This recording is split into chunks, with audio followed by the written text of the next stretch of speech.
All right, thank you. I want to call the meeting to order for December the 17th, 2024 of the Shawshene Tech School Committee. And if you think nobody watches these meetings, I actually got a request last night via email, somebody asking for the link. So people are watching. Our ratings are up. Me too. I got one too. It might be because of some of the people we have joining us tonight. Gwen got an honorable mention. First of all, the quick roll call. It appears that everyone is here and accounted for. So we have everybody is present for the meeting. And I'm saying that is, is Karen? She's here. Oh, there she is. Okay. She's hiding in the corner. Okay, good. All right. First act is the Pledge of Allegiance. Everybody stand up. I pledge allegiance to the flag of the United States of America and to the republic for which it stands, one nation, under God, indivisible, with liberty and justice for all. All right, our student representative report from Sophia.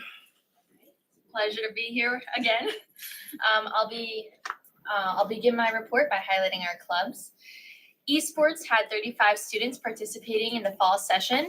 They created 4 groups of students to play a popular game called Valorant. These students were able to compete against many other schools on the East Coast through an organization called the High School Esports League. Further, they had 2 groups for a game called Smash Ultimate, which took part of the state varsity esports program hosted by PlayVs. Considering the group displayed fantastic sportsmanship and teamwork, they plan to run another session for the spring season. However, for students looking for a less competitive experience, we have a video game club Wednesdays after school, regardless of the season. About 20 to 40 students utilize this program.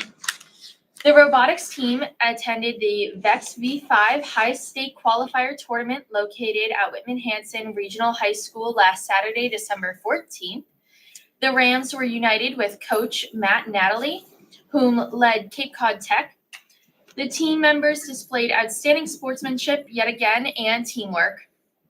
Aligning with Cape Cod Tech proved to be wise as the team proceeded to the quarterfinals, semifinals, and finals, which they were defeated after a hard-fought battle. Ultimately, the Rams and Cape Cod Crusaders came in second place. Oratory Club was scheduled to speak at the Billerica Lions Club last Wednesday, December 11th. However, due to weather conditions, the contest has been postponed to January 15th. There are 3 Shawshene contestants, 2 sophomores, including myself, and a senior, as well as 1 student from Billerica Memorial High School. This wonderful opportunity allows the winner of the contest to face other regional winners this February. Those students who win regionals, they will continue on to a state competition in April. The Anti-Bullying Club held a successful cocoa and canvas night, similar to like a sip and paint, earlier today. The club, although under new advisory, is creating a strong community, particularly for freshmen who may be looking to get involved at school. The student cabinet is still tackling ways to best support low-income students by identifying barriers and solutions to best aid this group, and will meet again this Thursday. Newspaper Club released their first paper, which highlighted student literature, art, and events such as our open house, Turkey Bowl, fall sports, and Super Bowl.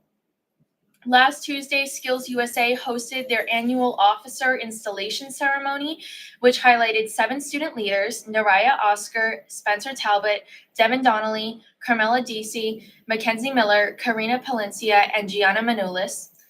Other than clubs, many of our construction shops, including automotive, electrical, graphics, plumbing, and metal fabrication, are in the process of creating displays for Stone Zoo's Zoo Light event.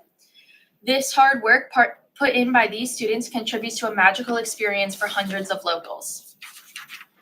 Students who reside in Hanscom Air Force Base were able to attend a youth center shopping trip last Friday the 13th.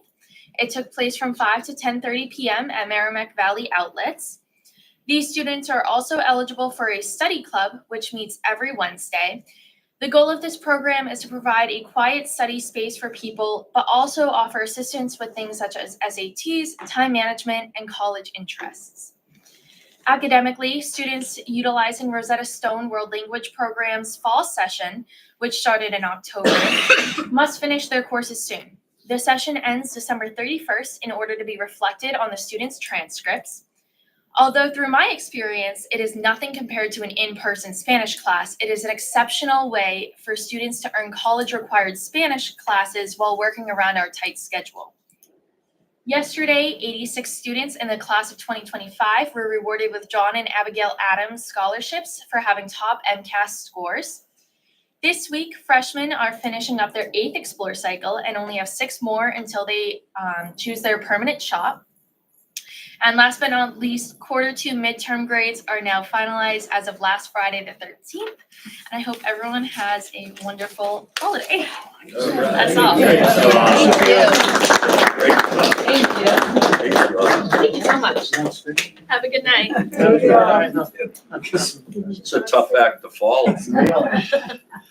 It seems like a particularly appropriate year to have a fall sports report from Athletic Director Al Costabile, who's joined here tonight by some folks that have done some great things in the fall sports team. I'm going to turn it right over to Al. Thank you, Mr. Chairman. I appreciate it, and thank you, all of you, for all the support you've given to our athletes and our teams through the years. Last year, I'm going to give a quick overview, intro into it, and we'll let each of our coaches and the athletes speak as well. A quick overview: last year we set a school record winning the Markham Award and winning nearly 75% of our games with all our varsity sports combined. That's a tough act to follow last year's. We're off to a great start this year, and we had 3 championship teams this fall. We have our head coach and representatives of our girls volleyball or co-ed volleyball team, and also our championship golf team. And I'm here with my 3 football captains for our championship Super Bowl team.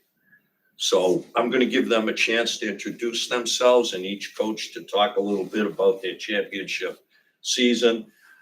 Katie and I were honored with being named Coach of the Year in appropriate ways.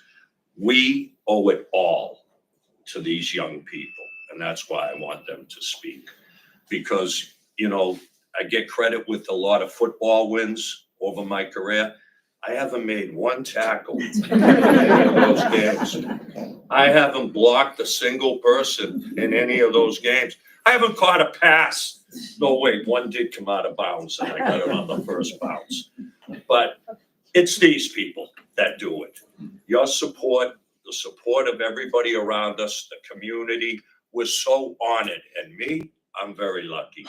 27 years head football coach, 20 years as AD. I'm a lucky guy. I came to a great place. I'm hanging around because I really don't want to leave. It's a great place. So without further ado, I'd like to turn it over to our volleyball coach, Katie McGinnis, who was also Coach of the Year this year for CAC, and let her go from there. Thank you. This volleyball season, we went 20-0 in our regular season. One-upping our season from last year where we went 19-1. We made it to the state vote tournament for the 2nd year in a row, and this time we came away with the championship. This is the best recorded season in volleyball history here at Shawsheen. And like Al said, it's all because of these guys right here and the hard work that they put in. So I'll have my captains introduce themselves. Hi, I'm Fiona Rexford. I'm Megan O'Leary or Mo. You can say a little something. Tell us about volleyball, Frank. I'm Frankie Reardon. I don't know It's fine. Can you tell us what shops you represent? So, I can go first. I'm in health assisting here. I'm a senior. I'm a senior in electrical. I'm a junior in drafting. Nice. Nice cross section. Yeah, that was our season. Girls, congratulations, and I know you learned a lot of life's lessons through playing for your coaches and with the sports. I'd like to turn it over to Guru of golf, the guru of golf, Tom Struthers. Yes, hello, everyone. I have to kind of replay what they both said. I've been very lucky as well. This is our 20th year, my 20th year on the coaching golf. And I have to say, I've had some fantastic athletes over the years. There's always been, in every tryout, there's always been like 3 or 4 kids that come in, they shock you, they surprise you at how good they are. And these two are one of those, or 2 of these kids that happened. This is Max Carpenter. He's one of our captains. He's a junior. And this is Larry Cullity. He's a senior captain for us as well. These 2 led us to our 20th straight CAC championship, which is nice. Like I said, we've been blessed. I think we finished the season 14-1. We lost our only one to Burlington, which was a tight one. We had a couple of our people out sick, but as I say, there's always next year. We won our CAC tournament again this year. I think that was probably out of 20. That was probably our 16th time that we've done that. We've been very blessed. We've been very lucky. We have great support from our athletic director, Al, from the school, the business office. So they support us very well, and we're very blessed. Boys, you want to I already did introduce you. I just want to say hello. A great season. Cat did all to the coaching. He helped every kid that needed help, and hopefully we continue once I leave to keep on winning what they've been winning. Yeah, hopefully. Yeah, definitely wasn't just us though. Definitely had more kids on the team. So. It was a good group. It's like a little family. It was really nice. What shops? I'm an electrical. I'm a senior. Same, electrical junior. Thank you. Hey guys, do you play any other sports? I play baseball. That's it. And I got a hockey and lacrosse. Hockey and lacrosse? And Gross, do you play any other sports? I do volleyball, basketball, and lacrosse. I do track. I play softball. Multi-sport athletes here, all multi-sport athletes. I'll bring up the end here and my captains, turn it over to my captains. We were CAC champs. These 3 seniors, we've done a whole lot of winning with them. We're 37-2 our last 39 games over the 3 years. 3 straight CAC titles, 3 straight Final Fours, 2 trips to Gillette, and we were fortunate to get some revenge this year on the team that knocked us out last year. Foxborough, thank you. It was cold, Taryn. Before I turn it over to my captains, I just want to say that these 3 and all these athletes here are hard workers.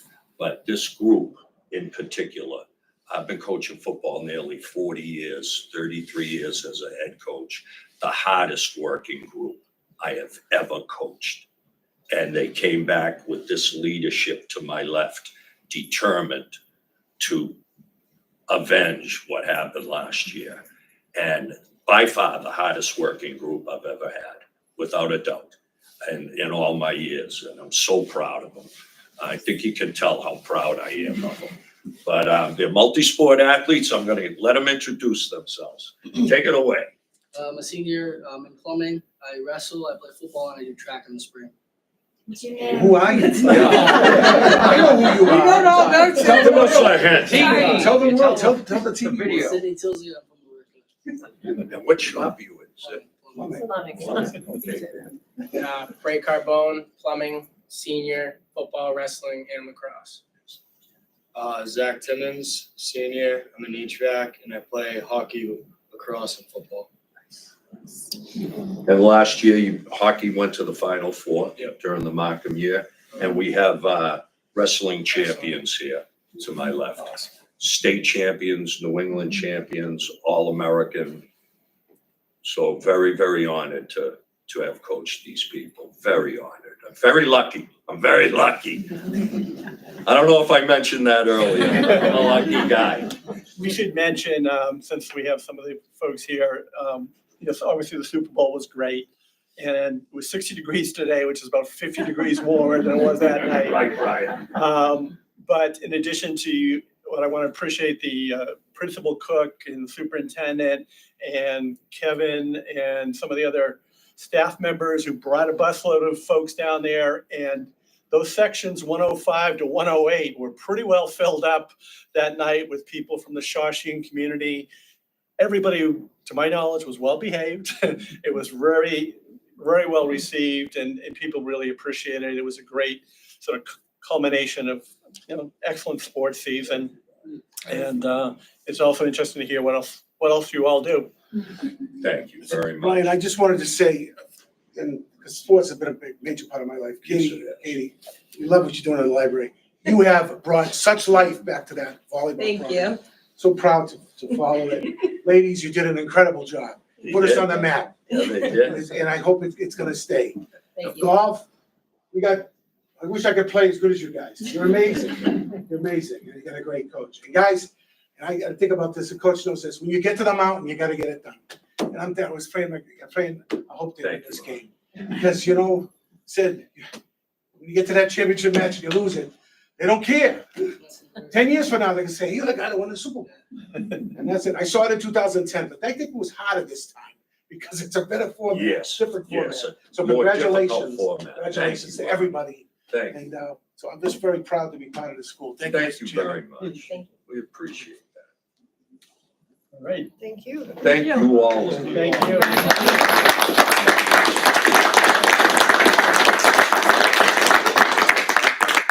Al, how are you gonna do now that the senior's gonna be gone? Whoa, They gotta- those are big shoes to fill right there. They are, they're big shoes to fill. They don't come along like this often. You're right about that. Hopefully they'll do well. What a ride. What a ride. It's good. We got a little more left too. 2 more seasons. You'll be back for a winter summary, I'm sure, winter sports summary. I will look forward to it. And but I did meant to ask Katie, since you had to share the Coach of the Year award with your sister, right? Yes. Is there gonna be a Billerica High School versus Shawshene match at some point? We always say we're gonna do it with no spectators, no cameras. No one can ever talk about it. My parents are very worried that we'll never speak again in the hall. Yeah. But she also went 20-0. It was a fun A season. lot of wins in that family. Together. Pretty good, pretty good. We also did both go 23-1 in total, so it was been fun. Unbelievable. Family competition. Yeah. Wow. All right, Impressive. ladies, gentlemen, thank you. Thank you. Everything. Thank you. Thanks for coming. Thank you Good all. job, guys. Thank you all of you. We appreciate all you do. See you there. Never ends. Yep. Bye, everybody. See you in the match. Thank you, guys. Bye, everyone. Thank you. Thank you. Thank you. We should do that, Katie. We'll sell tickets. Okay. Sister versus sister. We don't have anybody signed up for public comment tonight, so we'll move to our next item. Principal Cook is going to speak on the climate survey, school climate survey, not climate as in general. Not here to talk about global warming, school climate. Do you need to sit here? No, I can stay Sure. here. This is fine. So thank you, everybody, for having me here. I have some folders that just have a lot of data if you're interested in digging into it, and a copy of the presentation if it's easier to see from your seats. But thank you for having me here to speak about this. Our school climate survey window closed less than a month ago, so you're actually the first group who's formally seeing the data that's been put together, and so there'll be more meetings to be had following this. But I will jump right in with some background. So the rationale for doing a school climate survey, it had been a NEASC recommendation at our last decennial visit and then our 5-year focus visit. We'd had some plans to implement that, and then COVID hit and threw everything down. And so in our school improvement plan last year, we had a goal of researching and selecting a survey and making a plan to implement. And the goal for this year was to implement the survey and use that data to identify priority areas to target for improvement. So briefly, I just want to talk about how we selected the survey. So last spring, I reviewed and shared a number of resources with our admin team. Thankfully, the Center for Safe and Supportive Learning Environments, which is funded by the U.S. Department of Education, had put together this great resource, included over 25 options for student surveys, 22 for staff, 13 for families, and it really broke down and described how the survey was used in practice and research and what you can get out of it. So we had reviewed all of those options, and then we selected a few and looked at the actual questions in the surveys. Some of them were incredibly long, 60+ questions. We opted for one that had been implemented more recently between 2017 and 2020 and had some shorter surveys. For example, the student one was 36 questions as opposed to like 68. And there were so many options in terms of how you could administer the survey, if you had to pay for the survey. So ultimately, I won't walk you through our whole process, but what we did select was a survey that is hosted by the Center on PBIS, Positive Behavioral Interventions and Support, and they adopted the Georgia School Climate Survey, which had a student, staff, and family component. So we felt it made the most sense to go forward with that. And with this survey, they allowed you to host it on your own platform or use theirs. So we piloted it using Google Forms last year with just staff. And what we found from that is some folks felt it was too easy for them to be identified by the school. And we ultimately decided that we'd probably get better participation if we went through PBIS so that people felt safe that their feedback would be anonymous. So in terms of the 3 surveys, so the student survey broken into 8 survey topic areas: school connectedness, peer social support, adult social support, cultural acceptance, social and civic learning, physical environment, school safety, and order and discipline. Listed out the number of questions in each section because it gives you a score per question and per section. And we had 180 students participate. The recommendation is to have at least 100 students. So we had more than that, which was awesome. For our staff survey, and the student survey had 36 questions. It was the longest one. They also had a short 9-question student survey, but we decided we wanted the more robust one with the 36 questions. The staff survey, and I won't list all of these categories in each one. I know you can all read that, but that was broken into 6 sections with 29 questions. We had 97 staff participate. And then for the parent guardian survey, by PBS, referred to as the families survey, had 21 questions broken up over 5 sections, and we had 327 responses to that, which was pretty awesome. All of these were voluntary. We sent links out to the communities. So as with any survey, you have some selection bias there. You have to wonder like who opts in versus who opts out. And as we look through the scores, all the questions were based on a 4-point Likert type scale, ranging from strongly disagree to strongly agree. And so for all surveys, when you look at the score, a higher score represents a more positive perception of school climate. All right, so on the student survey results, you each have like a very detailed packet of all the data I put together, but for the sake of this, I'm giving an overview. I'm not giving every page there, but if there are any data dorks on the committee, I figured you could dive in on your own time. So these are the mean scores for each of the 8 sections in the student survey. The mean score overall was 2.94. The national samples mean score was 2.92, so we're consistent with that. Going through, you can easily identify areas of strength. You can see social and civic learning, a 3.57 out of 4 was strong for students.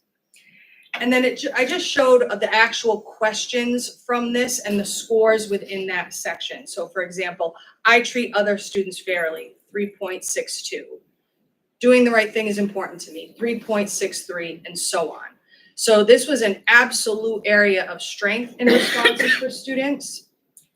And then on the opposite end, the lowest score was for the category cultural acceptance with 2.34. So thinking like a 2 equates with disagree and 3 agree, right? Because the scale goes from strongly disagree to strongly agree. And so under cultural acceptance, you can see this is the category where pretty much all the lowest question scores came from. So for example, students at my school treat each other with respect.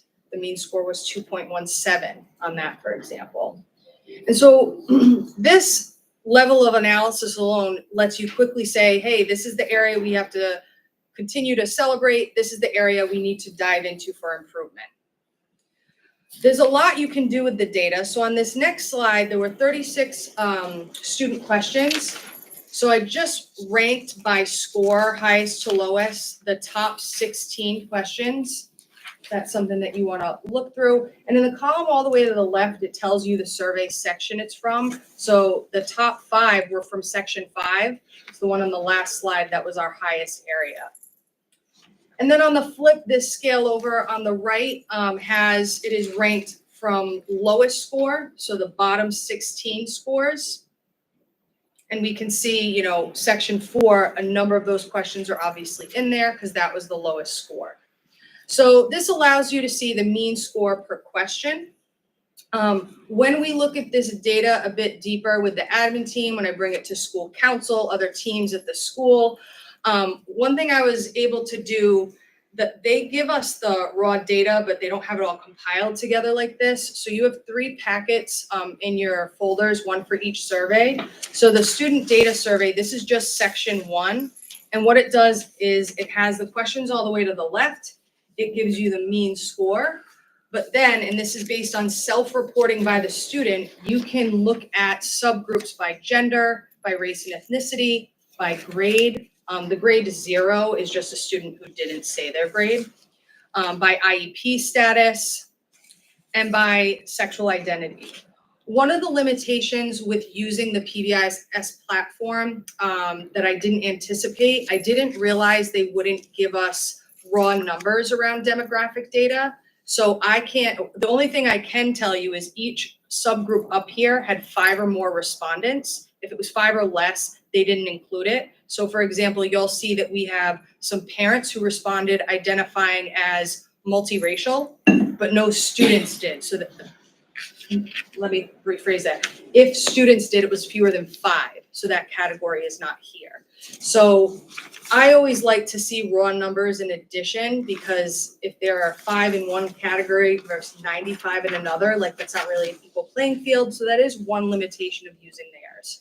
So that first packet you have does this breakdown of the data for each of the 8 sections in the student climate survey, and then has an overall mean score for each subgroup. Actually, I'll say one more thing about this. So with all the data that we look at, school accountability data, for example, we always look by subgroup just to identify, we could be doing well overall and see that one group is far lower than another or higher. And so that is one of the things we'll dive into deeper. So shifting gears a little bit, our staff survey results. Again, we have the mean scores by the 6 categories. Overall, the mean score was 3.12. The mean score from the national sample was 3.05. The high score for staff was the category of school safety. So again, the questions from that section, the highest being question 16, I feel safe when entering and leaving my school building, 3.63. If we wanted to improve in the school safety section, we can see question 15 is the lowest at 2.95. If I report unsafe or dangerous behaviors, I can be sure the problem will be taken care of. So even within the section we did best, we can delineate where maybe we need to look if there are some things that we can improve. And then parental involvement was the lowest mean score on the staff survey with a score of 2.73. So for example, parents at my school attend PTA meetings and or parent conferences, a 2.67. For the staff, this just ranks from highest score to lowest, all of the questions on that survey. Similar to the student slide, on the left, it shows you what survey section it's from.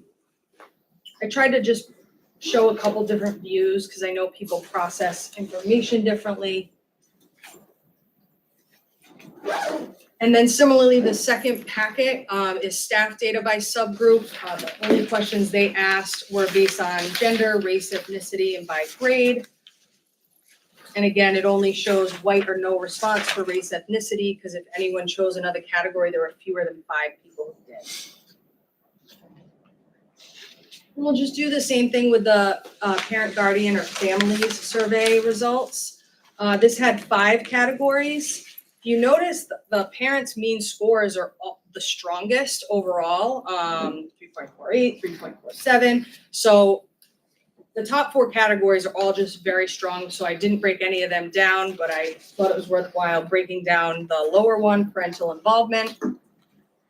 So it's interesting, and I'll ask about this on the last slide, but you know, depending on what is asked in these surveys, and they differ so much, you know, this is asking if they are involved, but there aren't questions like, you know, does the school offer you opportunities to get involved, which is a very different question, right? So that's something for us to look at. Again, the mean score for all sections, 3.32, compared to the national sample at 3.24. And you can see all of the parent questions except 2, the mean score was a 3 or higher, so agree or strongly agree. So the parent surveys seem to be the strongest in terms of results. And then again, just one example from the first section, we can see for the family survey, we can see by gender, by race, ethnicity, and by grade. And that is the third packet in there, has for all 5 sections in the meeting. So some immediate takeaways, you know, Tony had asked me to do a brief overview today. Like I said, we're just at the start. I just finished getting all this data together this week. We're going to be meeting in different groups about it. For instance, a school council. There are some immediate takeaways you can get just from a quick glance at the data. So students value being positive members of our school community, and we need to highlight and celebrate that. Section 5 on their survey were all questions about them as an individual and what they contribute. And those were all well over 3 as an average. In contrast, student scores reflect that students do not find the student body overall as being accepting and respectful of one another as they perceive themselves to be to their peers, right? And that's where we saw Section 4 cultural acceptance be low. So it's interesting, most students are rating themselves high on some of these things, but they're not viewing the student body as a whole that way. And I think that's something interesting for us to dig into. Overall, students report having peers and staff they can turn to for support, which you'd assume would mean high scores for like wanting to come to school, but the scores in the school connectedness section, for example, looking forward going to school, the average there is under a 3, don't match this very high, 3.4, 3.3 scores they're putting about students and staff they can turn to. So that's something for us to dig into. Staff feel safe at school. They feel connected to their colleagues. Those are 2 very strong sections. But in the section on peer-adult relations, that's where we see some of the averages below 3, some of the things about the behavior of students towards staff or some perceptions. So that's something for us to dig into. And parents and guardians report high levels of positive feedback across all categories, despite low scores on parental involvement from both staff and families. And maybe that's just true and it's what it is, or maybe the questions that we're asking aren't getting us all the information that we need there. So just a few examples of takeaways. We do need to dig in deeper. So what do our next steps look like? Well, PBIS recommends, based on the research that they've done, that you administer this survey 2 times per year within the first 45 or 50 days, which we did, and then within the last 45 or 50 days. So one thing the admin team will be talking about is how and when we want to administer this next. We need to share with key groups for feedback. The numbers are all the same, but people interpret them differently and bring a different lens to it. So we're here with you today. If you have any feedback from me after you look through some things, I'd be happy to hear it. And we have some questions to ask. What is the survey data telling us? And the key takeaways talked a little about some areas of strength, areas to target for improvement. Do we need more information to understand the survey data better? So some of these questions maybe will prompt us to asking more questions. Are the questions in the survey giving us what we are looking for? And how does this data intersect with data we collect, or how does it not intersect with the data we collect from other sources? We do the BIMIS health screener with students. We do various pieces of collecting data from staff on surveys throughout the year, on PD and other things of that nature. Obviously, they're looking at different things, but when we think about data, it's not just this. We have so many other things that we can look at too. And is this working and jiving with the things that we're collecting and how we're collecting that information? So, do you have any questions for me? Karen? Thank you for presenting. I'm glad you guys did this. I think it's a great thing to have. I was wondering a couple things. Roughly what percentage of the staff responded? You said it's nearly 100 Yeah. staff. Over 50%? Yeah, I feel like probably like 40-something%, because we have roughly like 220 staff, and we had 98 respondents, so just under half. Yeah, which is a pretty good response rate. Yeah. And I know that you were happy with 180 student responses. You really were hoping for 100, but knowing that there's about 1,300 students in the school, Yeah. are you guys gonna think about or discuss ways to get more students to Yeah. respond, to get more families to respond? That's a great question. So with the student survey, you obviously have, you have the option of having them take it while they're in school. We had discussed that, but at the start of the year, we had so many things we were pulling students out for: exploratory surveys, the health survey, all these other things that we were like, we don't want to disrupt class further. But we told ourselves when we went through this, we were gonna consider it for the next round. Excellent. And I think that's a way that you can intentionally make sure you have a more representative sample of what your student demographics look like, because we don't know for sure. Thank you. Yeah, thank you. Other comments, questions? Are you gonna do another one in the spring? You said you were. Yeah, so that's something that the planning team, as we go through this, is gonna solidify, but I believe our intentions are to. That's what we talked about at the start, so I didn't wanna speak ahead, because we haven't spoken, I was presenting to you all first, we haven't spoken as a team, but yeah, that had been the intention, yeah. You may have gotten to this with your immediate takeaways, but as the principal, was there anything in particular, a particular data point that really surprised you? Like, you would have thought Yeah. X would have turned out differently based on what I've seen at the school. I think the biggest thing that surprised me was the significant difference with how students rating themselves as community members versus how they rated the student body as a whole. And I think the positive thing in that is a lot of students have very positive self-perceptions and values about who they are, but clearly for some reason that's not being seen through all the interactions. And so it didn't necessarily surprise me that section 4 was a little lower, but the difference between the two did. What didn't surprise me, and I was happy to see and had already shared with staff, is how highly students rated the one about having a staff member they could turn to. One of the things I love most about Shawsheen is I truly believe every kid can find a staff member that they can connect with, see themselves becoming. And I know the staff pride themselves on their connections with students. So that was like a happy surprise, not a surprise, you know what I mean? So yeah, happy affirmation, I guess, yeah. Anything else before I'll go home and read no, this is incredible way of breaking down the data. And I think the points you've identified for follow-up are very important too.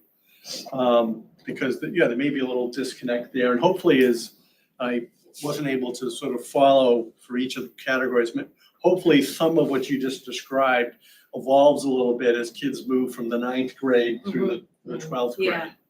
Yeah, absolutely. Nancy? I'm just curious, is this entire thing come as a package? Are you able to make adjustments to the questions? Like you take it as it's given? So if we wanted to do it through Microsoft Forms, which we had piloted that way, we can change whatever we want. This is a But package. theirs you can't change. The one benefit of that is they help you group the data together through their platform. There's still quite a bit of work I had to do to put those packets together, but they already have it grouped by the subgroups and things of that nature, so you don't have to go and set that So all it's a up good yourself. first step. Absolutely. And then down the road, maybe you'd make adjustments and make the questions a little bit more reflective of the student, of the personality of the school. And if the feedback we're getting, from the groups that look at it and even through the second time running it, we might decide, hey, moving forward, we want to use a different one altogether. It just seems a little rigid. Since we had selected this one, the research, the document that listed all the surveys that we were choosing from was updated March 2023. And this month, when I went back on their website, the US Department of Education has adopted like a new school climate survey that they're using, that wasn't the same version as last March when we were looking at things. So even then, there are other things that we can look into that weren't there then. Thank you. Yeah, you're welcome. Just, Charlie? that's good. Okay, good. It was 180 students. Are they able to break it down into how many from each grade? Is that something that's broken down? So that's unfortunately through their platform, and it's funny, I was going back and forth with an email with them trying to get it, and they were like, to protect student anonymity, we won't release those numbers. And so that would be the benefit of putting it through our own platform. And that's gonna be a question if we look to other surveys that I'll know to ask now. Because when they said we share all the data, I just assumed it was all. I didn't realize that they didn't share that demographic breakdown. Ken? No, I think Tara had a good point, like as far as like the one for staff, like 50%, like no wonder that's, hopefully it goes up. Like that's a pretty good population, sample of the population versus like the students, like you said, like you were saying, like only, it's like less than 10%. So it'd be good to see as it grows, so you guys get a better reflection of it. Like, you're never gonna hit 100% or maybe 50, but. Right. Yeah, and I think the other benefit, if we did decide to do it in-house, is you can choose the same students to take it both times. Whereas we don't know if the same students, if we offer it again, are gonna opt to fill it out, so. Yeah, I think the one like kind of is parents, like, so, because that's like probably the more difficult one to get, like to measure, like as, like the other two, you have a population target, whereas the other one you don't necessarily know. Yeah, like as far as like parents and guardians, we have well over, 2,500 for our current students, so, yeah. Anything else? Ron, I just want to follow it. The 180 kids, they chose to do it. On their own, we On sent their a own. link out, so yeah, it was on their I own. wish it was a little more. Parents were great, we were happy. Yeah. If we had a certain, that's awesome. Yeah, Staff, maybe we can get to 75, I don't know. That's good, Jeff. So Yeah. you'll do this in the spring again. Great, just to get the vibe, what's going on here. Thank you. That raises also the issue of whether there's any selection bias that someone who chooses to take a optional survey, whether he or she is more inclined to be someone more inclined to go on one end of the spectrum or the other. absolutely, because you have to have opened your email, clicked on the link, spent the time to do it, right? So, absolutely. All right, anything else? Thank you very much. Thank you for your time. Appreciate it. Happy so much. holidays, everybody. Happy holidays. Okay. All right, our next item should be relatively quick. The consent agenda consists of the following items. We have 2 legal bills for Attorney Greenspan and from KM Educational Law for special education legal assistance, and the minutes of the meeting of November the 26th, 2024. We can have a motion. Motion to approve the consent agenda. Second. Motion and seconded. Any discussion of any of those items, the legal bills or the minutes as prepared? Hearing none. All in favor of approval of the consent agenda? Aye. Any abstentions? Any opposition? Okay, approved. All right, Good now, recommendation by Mr. Fury. what's that? I said good recommendation by Mr. Fury. A very good recommendation. Business managers report, Jenna. So everyone has 4 items in front of them or at their seat. The only one we're gonna talk about right now is the one that is blue with Munis on the front. The other 3 we'll revisit when we get to the subcommittee reports. So this is the same up-to-date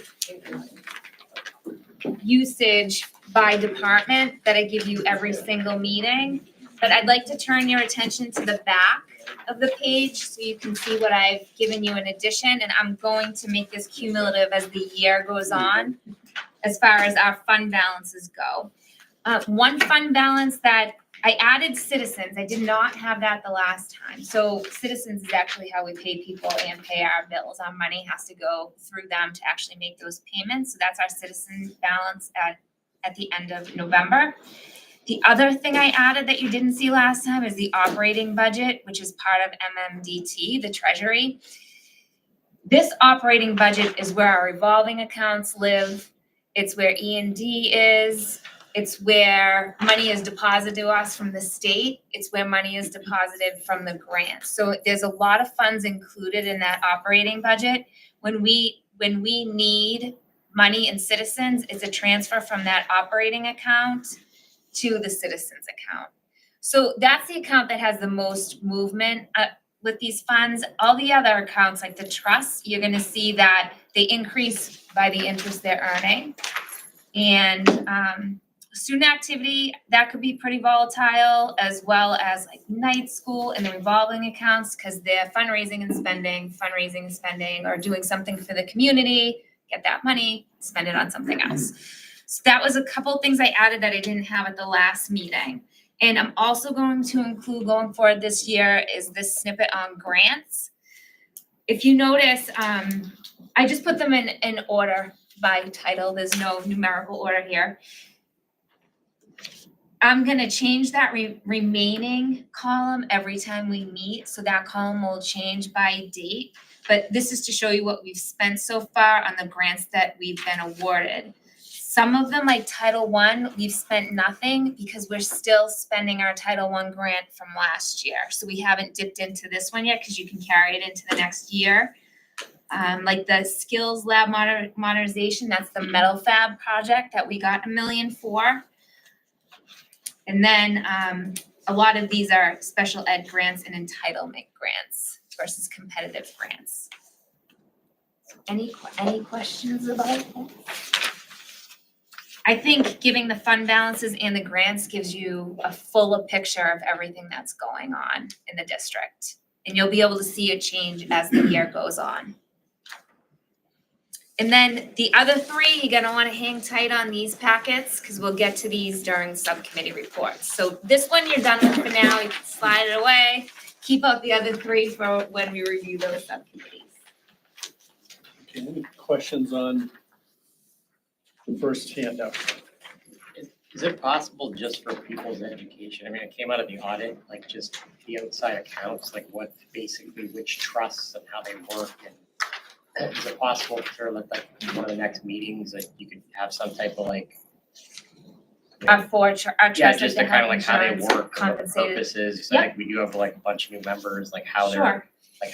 you know administered, who administers them, you know, what the purpose is, you know, how they're reconciled, how they're reviewed. It would just be kind of like just so people understand that there's this outside, you know, OPEB, and just to kind of Yep. like, so, you know, 'cause Bob's new, Stacy's new, just to kind of show for each, might be like a PowerPoint that has like, sorry, I don't have to give you more work. No, you pay me to actually work, so No, I give me as know. much work as you Just- want. I mean, it'd be good to just, I have a pretty good general idea, but it'd be good for people to kind of understand the purpose of each one. And if you want more, Okay.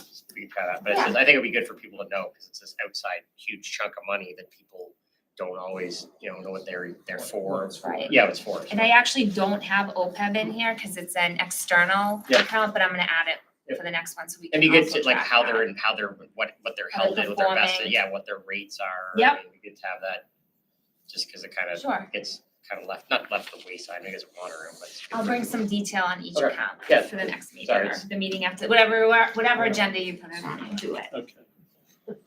Thank you. Anything else for this item? All right, thank you. Jenna, we'll be hearing more in a few Yes, minutes. yes. And now we move to the superintendent's report. Okay. I'm gonna try to get through this quickly, see how it plays out. FY26 budget timeline, nothing has changed here. In subcommittee reports coming up, we did have a joint facilities budget meeting before our regularly scheduled meeting tonight, so there'll be some information coming out of that, some of the items around the budget that were discussed. Enrollment update, I'm happy to report, we are still at 1277, so we're holding strong from last month's numbers. We still have 350 ninth graders, which I think is a great tribute to the things we've been doing and the supports that have been provided to those kids. And I'm hoping that that number remains strong and we stay. Again, our target was to have 340 by this time of the year. So we're definitely ahead of that moving forward. Co-op update, 60 up, we're up to 62%. 200 of our seniors are out on co-op working for local employers. 49,157 total hours worked. $823,793 in gross earnings year to date. So again, that number continues to increase, every time we meet and I report on this. I think, again, these are all great statistics about, what we do and how we do it. And this is a big part of our mission, is to provide the next generation of people to support the local workforce and to help local companies and businesses grow. By community breakdown, we have 5 Bedford, 71 Billerica, 13 Burlington, 46 Tewksbury, and 65 Wilmington. And like I said, that's 200 out of our current 321 students. So again, I'm hoping to get that a little higher before the end of the year, but I think it's going up slowly. Class of 2029 applications. If you look way over to the total, 2 years ago for the class of 27, we were at 303 at this time of the year. Last year, class of 2028, we were at 462. And as of today, actually yesterday's numbers, I'm sorry. As of yesterday, we were at 482 for the class of 2029. Again, my sense from looking at these things, we got a lot of applications, I think, earlier than we did the last couple of years. So it has kind of tapered off a little bit. And I do have an update about some of the visits and some of the other stuff we're going to do on one of the next slides. Again, the percentage in parentheses underneath there is the percentage of the 8th grade class that has applied here. So almost 36% of the 8th graders from our combined sending districts have applied. So we're creeping up on 40% of the 8th graders applying here, and hopefully by the time this is all said and done, we'll be close to that number. We want to be somewhere around 525, 530 in that range. Would be nice. Visits to Shawshene, Hanscom has been here already. John Glenn Middle School has been here. We were finally able to finalize a date with Marshall Simmons Middle School. They'll be here on Thursday, January 16th. I also reached out to BCAT to see if they wanted to be here for that event. I have not heard back from them yet. I do have an update for you. You do? Okay. Yeah, gotcha. Okay, yeah, which is fine. And so again, we've invited them in as part of this thing. There's new principal at the middle school over there. So there was, opening those communication channels and getting all the stuff worked out took a little bit longer than we had hoped, but they're on the books. They'll be here. That actually falls the week before we do our 8th grade open house. So the timing might actually work out well if there's some students that are interested in, bringing their parents back and kind of showing them the things that they're excited about and the things that they saw that piqued their interest. Roadshow dates. We've been everywhere. Tewksbury is actually scheduled for Thursday of this week. It'll be the last one that we complete. But to this point, again, some of them we hosted here. We had Bedford and Hanscom. We did them in our building. It was just logistically easier for them to do it that way. But we were at the Ricker Memorial High School. We were in Burlington at Marshall Simmons. We'll be in Tewksbury at the middle school. And we're in Wilmington at the Wilmington Middle School as well. So we're wrapping up the road show. That should all be done before Christmas vacation, which I think is a great thing. Again, just a reminder, if people are asking, applications, are due February 1st. Acceptance letters will go out in March. April 5th is placement testing, and then June 1st we switch to that ranked order list, regardless of which community kids are in. So if 1 or 2 of our communities don't fill their quota, we can then backfill those seats with whoever is on our wait list. Seat distribution by community, and then also the scoring criteria, what we use to rank students and to kind of place them on our wait list. Quick update. I know this was a topic of conversation at the November meeting. We had 36 students that signed up for and utilized the fan bus. I do want to throw a shout out to the 3 chaperones, Ariel Zern, Jeannie Callahan, and Dan DeRazio stepped forward. I told Al that they actually had a much more difficult job the night of the Super Bowl than he did. So kudos to the 3 of them. Without them, stepping forward, we wouldn't have. I mean, we just can't put 30 or 40 kids on a bus and I expect them to self-monitor. So thank you to those 3 staff members that stepped forward. The policy subcommittee, and Brian and I have discussed this a little bit, the policy subcommittee is going to review that process and make some recommendations back to the full committee as to exactly, kind of how we want to structure that in the future. Is it state championships? Is it league championships? Is it playoff games? Will there be a cost incurred for students to utilize the bus? So all of those things will kind of be worked out, and hopefully we'll come back with something for the committee in the relatively near future. And then one of the other things that had come up, and I know Coach Costabile and I have talked about this a few times, he's working on player recognition awards, whether that ends up being jackets or rings or whatever it is, to kind of celebrate the state championship. So him and I talked last week. He's got a couple of different options he's pursuing. He's trying to do a little fundraising with some local community donors. So it more to follow on that, but he is taking the lead on that, and he assured me that will happen in the near future. So MSBA update. I think there was 4 or 5 people from the committee that were on the meeting last Friday. We were invited into the eligibility period. The MSBA Board of Directors voted Friday the 13th. I don't know if that's going to be an ominous sign for us moving forward or not, to move us into the eligibility phase. They did send us a date. Our start date with them for the eligibility phase is August 1st of 2025. So we do have some time between when they've invited us in and when we actually have to start submitting stuff. I know Brian has gotten the information as well. I want to say there's 8 or 9 deliverables that we have to complete within that 270-day window. My intent is to start working on that stuff now, and try to get as much of it done and much of it drafted and created as we can, so that when that August 1st date hits, we're not starting from scratch. So as we move forward, there's going to be a lot of stuff. There's going to be, and again, we need input from the committee. If you look through the stuff there, the ed plan piece of it, they're asking about, are there additional programs you want to add to your facility? So that there's a lot of stuff that the committee is also going to have to weigh in on and kind of give some direction as to what your vision is and what all of you think should be in the new school. There were 47 statements of interest they announced on Friday. We were one of 22 schools that were recommended to move forward. I was a little encouraged. We were one of 4 vocational schools, which I thought was good, especially after last year where they did zip. And the year before, I think it was only 1. So again, I don't know if there was some pent up demand or, they've just kind of realized that this is a pending issue that they need to start addressing. So I was happy with that. And there are, if you go on MSBA's website, there are 9, they call them modules. So this is module 1, and 9 is post. It's not inhabiting the building. There's a term that they have for it, but essentially that is like the wrap up and the closure of the project.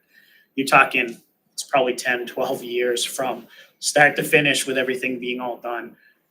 But anyways, and then we also plan to start preparing for module 2, which is the deliverables within that 270-day window after the first of the year, after we come back from vacation. So. Do you have any idea how many of the 47 were actual folk schools? Was that not disclosed? I don't know if you had any idea. It wasn't disclosed during the meeting. I can probably go back and find out. Not a big deal. But I know those 4 that were moved forward. Anecdotally, I don't know of anybody else that put in for a building project. Yeah. But that doesn't mean that it didn't happen. I do have a question. So is it possible after the eligibility period that they turn you down? If you do your homework, the chances of that are very slim. Based again, I haven't been through the whole process myself, but based on what I've been told, people that are usually moved out of the pipeline are because they don't complete the required documents, and or the school committee or somebody along the way decides that that's not what they want to pursue at the time, and kind of almost self-withdraw from the process. You said last year's population was like pretty low, right? Like it's like a couple, Of what? Of vocational schools. There was no vocational Nobody schools last last year. year, there was Okay, only right. one the year before. Metro was Northeast, right? That was Yeah, 4 or 5 several years ago, they got What approved. year was the number? Oh, approved, yeah, right. Yeah, last year there was none, and the year before it was Franklin Tech. Okay. Going back before, I know Old Colony was around there, Tri-County was 21 or 22. So, I mean, there's a few, Bristol Plymouth was around that same time, Diamond, I think, was around that same time. Northeast Tech is one of the ones that's back on the list now, but with the plan to go to possibly a different location and No, that's Whittier. That's Whittier. Yeah. Whittier, I'm sorry, I'm. Is it not? Yeah, No, not Whittier. just. Whittier is back on the list now for those reasons. Alternative location. Yeah, for an alternative location with Northern Essex Community College. Nancy? Just refresh my memory. We are applying for replacement or repair or both, or That either. is beyond the scope of our authority to decide. So we just apply. So as we go through this process, there will be what they call a feasibility study. In the feasibility study, they will go through this building with a fine tooth comb and make recommendations about what they think is appropriate. I knew that. Right, thank you. And 20, the timeline you mentioned, 10 years. That's with all of the finalized stuff. So MSBA, the thing with MSBA is if you're ready earlier than their deadline, they will move you along faster.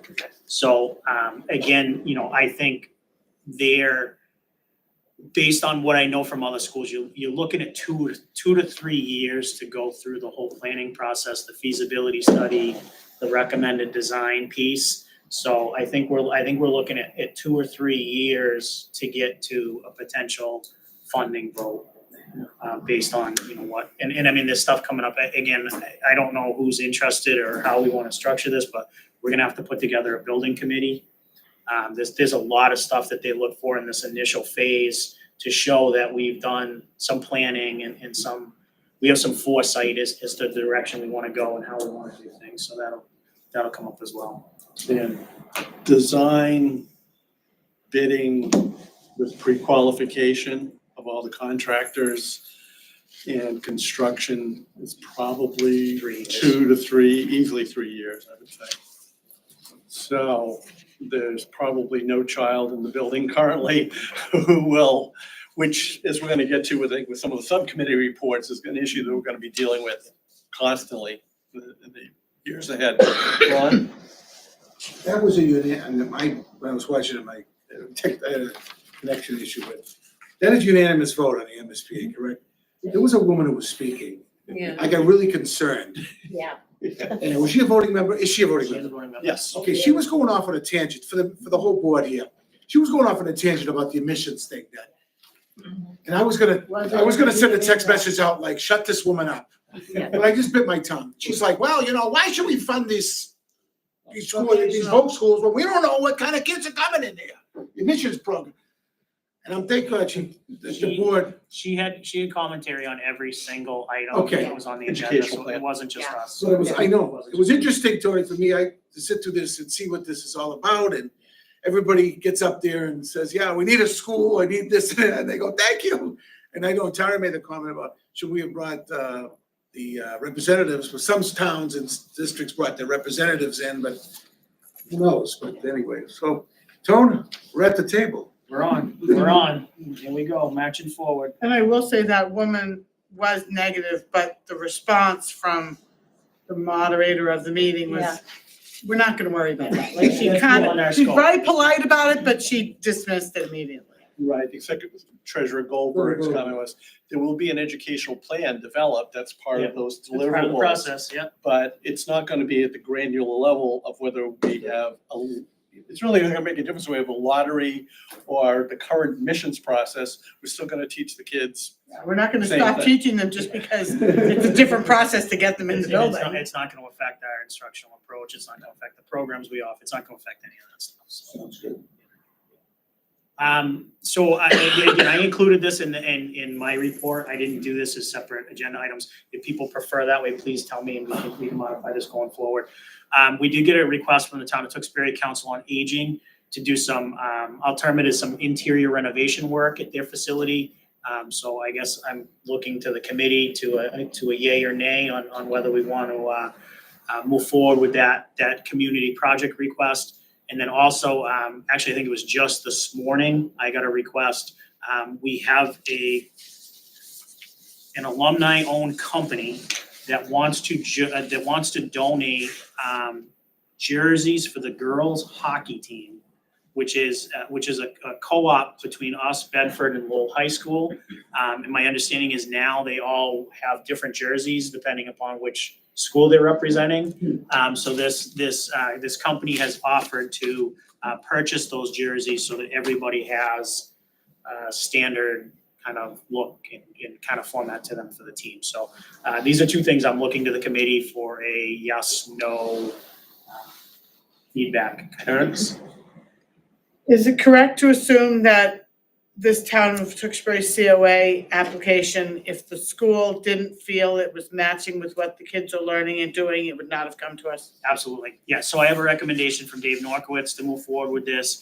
He's already been out there with our construction department chair to look at the project. It's gonna involve carpentry, it's gonna involve electrical. They both advocated that this is a good fit for our kids and it's something that they wanna get involved with, so. Do we, are we equitable as far as what towns get our projects? What am I asking? You wouldn't do 5 for Tewksbury and how is that done? That's managed through Dave's office. So I mean, last year score. we did a project for Billerica Housing The one for Authority. Bedford a couple of Yeah, years now, ago. this year I think we're working with Tewksbury on one of their projects. Again, we try to balance those as much as we can. Yep. I think Dave mentioned at some point that they have they have a request from Bedford related to the American Legion Center that they're trying to work out some details on. And a lot of times people will reach out to us initially and get some feedback, and then whether they have to go back to their board or whether they're looking for grant money or whatever. So sometimes it takes a while for these things to develop. Yeah, but it's a hard thing to be It is. fair about. Yeah. Because Yeah. projects vary and It big is. job or a little job. But the flip side of that is, those are really engaging projects for kids, and it's a real kind of hands-on. It's not a simulation, it's not a mock-up, it's not a. And it's a community effort. Yeah, and we want to do as much as we can to support the communities. Because again, if they had to pay somebody to do this particular project, it's a lot more expensive than our staff and students working on it, so. So do we need to make a motion to approve those? Well, probably don't need to, but why don't we? I mean, the motion to approve the 2 items to support the project at Tewksbury and the receipt of the hockey jerseys. So moved. Second. All in favor? Aye. We support elders and we support hockey players. Shouldn't we ask the hockey team if they do one shirt? The request came through the athletic department, so I'm assuming that those conversations but I can verify that before. I think they actually did have a jersey that combined Bedford and Shawshene, but now there's a third member of the co-op, Lowell. I didn't know Lowell was involved. When did that happen? I think this is the first year. I think this is the first year, yeah. I think it's new. Nancy, I've read in the Globe through the MIA website, there are so many co-op teams. Really? Not only in girls sports, wrestling and everything. Some of these towns are having trouble fielding a full team. Yeah. And our girls, I mean, how many girls at Shawshene are playing? Any idea?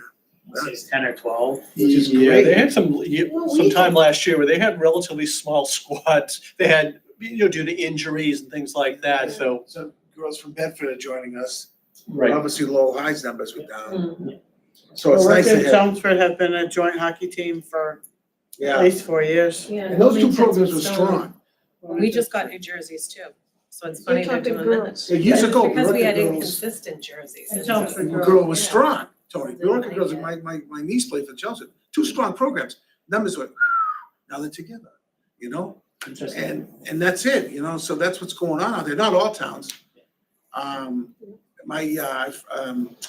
In Burlington, I know the coach Rick Sheehan, he's got like 10 or 12 girls. He got 8th graders playing. So unfortunately, some towns are hurting, you know, so, but this is nice that we can combine, so they're gonna get an S, T, B, and an L. Just squish them all in one. With the 3 colors. That's awesome, Tony, that's great. The alphabetical order, B should go first.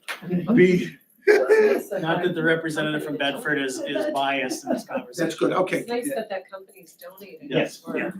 And we will, and again, That's awesome. I'll bring back a recognition to all Yeah. of you. Again, once we process, but again, I wanted to get the Yeah. approval before we move. Can we actually vote on the? Yeah. We did, I'm sorry. Didn't we, Ken? Yes, We you did. did. I'm Yes, sorry, we yes. just, I brought a question up after the vote, that was. That's all right. No, that's okay. So, I'm gonna do a high level evaluation update here. If people have questions, please, ask. I did send out, I should say Karen sent out, I didn't send it out. I think it was last Thursday or last Friday it went out. There are 6 different goals on this, so I'll just kind of go through. The first one has to do with the new superintendent induction program. I've attended all of the meetings. I intend to, continue attending all the meetings. This is year 3. The format has shifted a little bit. They're more, I think I call them consultancy groups. There's 4 or 5 of us from this kind of particular region that get together and meet with our 2 mentors and talk about, ongoing issues and things that we have going on, in our schools and our communities that, we all try to support each other on. The Massachusetts Certified Public Purchasing Official, they are in the process of changing their registration system. So the last time I was on there, it gave me a message that you couldn't register for any classes until the end of December. So I will continue to revisit that and get registered for one of the spring classes. I did take one last year. There's 2 other required ones for that. So I will continue to work on that. The book that's the flip book, that's kind of a prototype that's going around. Part of, goal 3 is to, kind of fully implement this career tree initiative. Those of you that were here for open house or have been here for any of the parent events at night, those career trees have been on full display. When the road show has been out, they've been taking 3 or 4 or 5 of them with them, so that the stand-up displays are out there. They're talking about them as part of those events. Our freshman guidance staff is working. We're going to do another shop interest survey coming up after vacation, and part of that is going to be them introducing all the career trees to the students and talking through the different levels. We talked about this at the middle school guidance counselor luncheon. We put this out there. We showed them what it was. That resource wasn't ready, but our intent is to have copies of that for our own counseling staff. So that, again, when they're talking to kids and they're talking about goals and where they want to go and what they want to do in the future, they can reference it. We also want to start pushing that out to our middle school counselors as well. So when we get a finalized version, what we realized was I'm going to write kind of an introduction to that, about why we went and did this and what our goals and aspirations are around this. And then our director of guidance and health services and our director of data and admissions are working on kind of I want to call it frequently asked questions, but kind of a guide to how it's set up and what the different categories mean and how they kind of connect to each other. So we are going to add a few more things to that. But again, I just, that was kind of our first run through it to see what that would look like as we went on. Goal number 4 was training that focuses on supporting English learners, multilingual learners, former English learners. There's all kinds of terms that are being used now. I did complete a course called Welcoming and Supporting Newcomer Students. So that is complete at this time. Goal 5 is to do 15-minute class and shop room visits per week, and then bi-weekly as a team we review that. The leadership team has been doing that. All of us have been out in classrooms and shops. So that is an ongoing goal. And then Jess was actually here to report on the implementation and analyzation of the school climate survey. And again, that will continue. We are looking for a time frame or a time window to not redo that, but do it again in the spring so that we have some comparison data from the beginning of the school year to the end of the school year. And that's kind of what we're seeing. Are there any questions on that? Is there anything in there that maybe I didn't explain or that people want some more information about? Any questions, comments? The only one I would put forth is, I think particularly in light of some of the things that Jess said, that the school climate survey as it relates to staff will be an interesting opportunity, presumably for you and the administrative team to have some good, hopefully honest, I'm no honest, not I hope honest, detailed discussions about any concerns about atmosphere issues, relationships within the building. Getting a 97 staff members is a pretty good turnout, but obviously, hopefully there's enough information there that you guys can talk about it. And I think everybody would love to see these all come back and, 3.9 is all around, but that's not realistic. And to the extent that there are a couple of items that are on that rubric that maybe are a little bit on the, not on the deficient side, but a little less than we would have liked, now's a great time for some candid conversations, and be interesting to see where that leads. Anything else for the evaluation process? Okay. Maybe just along these lines, a reminder as to where we will be. I think our goal was to have the evaluation instrument, was it in March or April? February. To be Thank you. returned for the March meeting. March meeting. Okay. So before, if anybody rolls off, we have members join us. Oh, that's right. Organized. Sorry, yeah, thank you for reminding me. Can we do it before I leave? Yes. Yeah, that's the goal. The instrument is built. Okay. I have one question that no matter how many times I've reformatted it, for whatever reason, Microsoft Form has decided that the way that I had it set up, it doesn't like. So I'm actually gonna try to delete it again for like the third or fourth time and recreate the question. But outside of that, it is ready to go. It'll be the same format that we used last year. Karen will send it out to everybody. She'll compile all the information. It'll be the same exact thing that people had the last time around. So it's all set up as questions and kind of walks people through and gives people the chance to comment if they want to. So yeah, it's ready to go. Okay, great. I don't have a lot of pictures this month, but I did, Mr. Fusco had forwarded me some photos. These are the railings that our students built and installed at the Billrook Elks. This was one of the projects that had come to the committee for their approval. This got to the finish line. I was so proud as a school committee member and also an elk. They are so pleased with us. Masonry, auto body, carpentry, metal fab, thank you. Of course, started with metal fab. The railings are awesome. They're in place. It looks great, Tony. So thank you and Dave for cooperation. It's great. I will have a donation. I'll put it on the January agenda.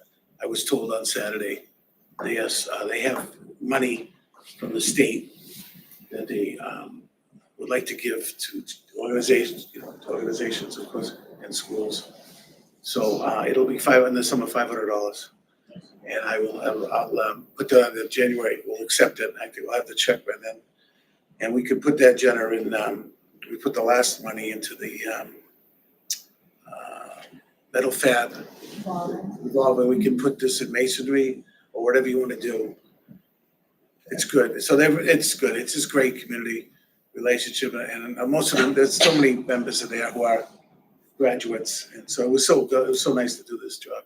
And we fixed the ones in the right last summer. Alex Carino, I have to really hand it to him. So, Tony, thank you so much for getting this to the finish line. Questions? I know we answered some as we went along. Sure. I don't know if there's any- Can I, erase everything, the addition, is that get how to design out those issues yet? Yes, so the permit has been issued. There's actually a meeting, I have a meeting at 8 o'clock on Thursday morning with our project manager, architect, and the representative from the company that we awarded the contract to. I'm pushing for them to start the project on the 23rd. I got a little resistance from them because they told me it was a holiday week and I was out of my mind to think that they were gonna come out and start, but we'll see what comes out of our conversation on Thursday morning. So if it's not that week, hopefully it's the 30th, the 31st. So within the next few weeks, they should be out here and The start. last hurdle got jumped over Yeah. and we'll go right So on. the sprinkler, Thank you. Yep, that's all set. The building permit's ready to go. Yep, everything's good. Yep, and so hopefully things will start moving. Thanks, Tom. that's the plan. Yep. That's good. That's Yeah. good. Just, not to, I guess to close this dead horse on the audit, I guess you guys were, was the final report issued? Who signed it? So Brian and I tonight signed I want to call it an acknowledgement document, but I don't think that was the title of what it was called, which will go back to them. And then my understanding is once they have that, they're going to issue the final audit. I threw it in my office after the two of us signed it. And that was the process going forward, like who was signing the past year, the superintendent, chair, who was the. So based on our research, the former auditing firm never required anybody to sign acknowledging the completion of the process. So we had a little conversation back and forth and Brian and I kind of landed on the school committee chair and the superintendent would be the two signatories on that moving forward. I thought it was Markham was gonna provide some type of, you could circulate like what the takeaways for improvement were gonna be, because they said there's gonna be some recommendations. Yeah, and I think they're looking for this document. Okay. So essentially, we signed off that to the best of our knowledge, the information was provided, blah, blah, blah. My understanding is once they have that, then all the other stuff will be finalized or issued, whatever you wanna call it. Okay. So hopefully we have that. No, but I mean, by the end one of the week. follow-ups when the guy was here was gonna provide was basically like, you said there's gonna be not significant, but like recommended changes to like. No, we haven't got those yet. Okay, is that something we can ask them, like now? that we have it? Again, I Okay. think this is what was holding it up. And we were back and it was a one piece in there we had to clarify around cyber insurance and some other things, but it is signed now. I'll make sure it goes out first thing in the morning. And then I can always reach out, put a bug in his ear about when they're gonna. Yeah, they can provide that, and then just like as far as like to close the loop on where you guys, once that's, you can start circulating it to like the appropriate, can you provide like an update on that too? Do you want, does the committee want that to go back to the audit subcommittee at this point in time, or is it something you just want to release like at our January meeting, if we have the final report? Why would it go back?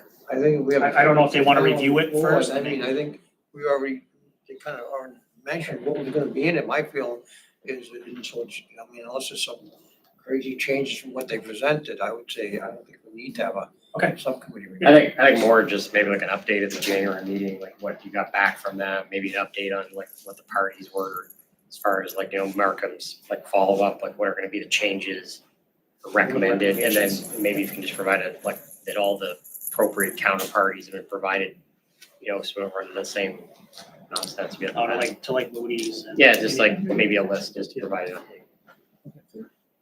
update. Statement. When we did it, it came to the audit subcommittee, was the final, and we made the recommendation. So when it came to the committee, we just recommended it, so we wouldn't have to rehash all of this again. That's all. Okay. And that was my understanding, when he came to present, my understanding was we were gonna get the final document, and then after the fact, it was like, oh yeah, by the way, we need you to sign this Yes. 9-page to 11-page document, and I think we're still kind of working out the kinks with how this is processed. Which they sent out like on a Wednesday at 4:30 and said, we really would love to have this back on Friday. I find it overly concerning for 2 decades that basically that the auditing firm didn't request that final sign off and we didn't. That's kind of bizarre. I thought we did sign off on it, so. Maybe they did, just never got. Maybe they did, but we couldn't find any record of it, and I went back to Jenna's I know, assistant. we She- met with them and I thought we signed off. Yeah, no, I remember that my short time. Yeah. Because they did the same thing, they would come and they'd present. I remember them presenting. Get approved, so I was like. That's what it is. I also remember them bringing the final audit to those meetings too, so I'm not sure if that's. I don't have enough experience with that to say one way or the other that this is right or this is wrong. It's just, hopefully we don't find ourselves in a similar situation again. Okay, we have 4 subcommittee reports, starting with the Wellness Subcommittee. Yeah, so Wellness met last week, and actually we tried to meet. There weren't enough people, and then we started with the chair and 2 of us, or 3 of us, and then the chair had to leave. So the 3 of us, he said, why don't you discuss? So actually, the 3 of us were able to have a pretty good conversation, I think. Don't ask me who was there, but I can't remember the staff person. But besides myself, we have a community representative who is from Leahy. And she is awesome. She comes with a whole bunch of ideas and suggestions. So one of the conversations had been, and again, there was discussion about disruption in the cafeteria, and really interesting, it coincided with Jess's report. Respect and acceptance.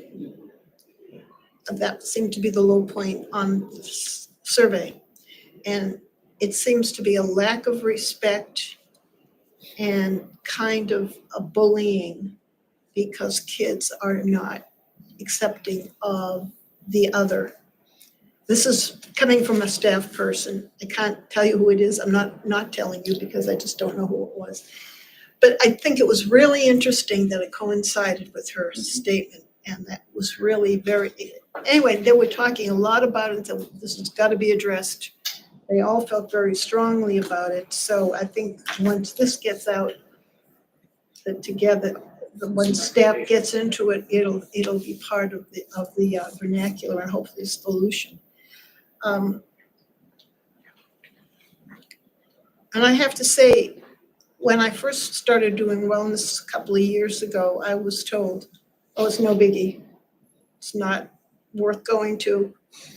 Whoever it was said I never went. And anyway, I found it fascinating. I'm leaving. I think I had my last meeting. I don't think there'll be another one before I leave. And I urge you guys to consider going on with it. You learn a lot about the staff and the food and the health issues that don't come up here. And there's a lot. You guys know it, but we don't. And I really urge you, if you're all interested, to get onto wellness. They only meet 4 times a year, maybe 5. And it's really, really worthwhile. So if you want to know the innards of Shawsheen, it's a good way to find out. Thank you, Nancy. Thank you for being on the Wellness Committee for a while I'm now. very grateful. I enjoyed it. All right, Negotiation Subcommittee. Patty, you're our de facto chairperson. We met on the 11th with the superintendent, and he updated us about his meetings with the STA leadership. And we will have another meeting probably next month. And we think it's going good, so. Yeah.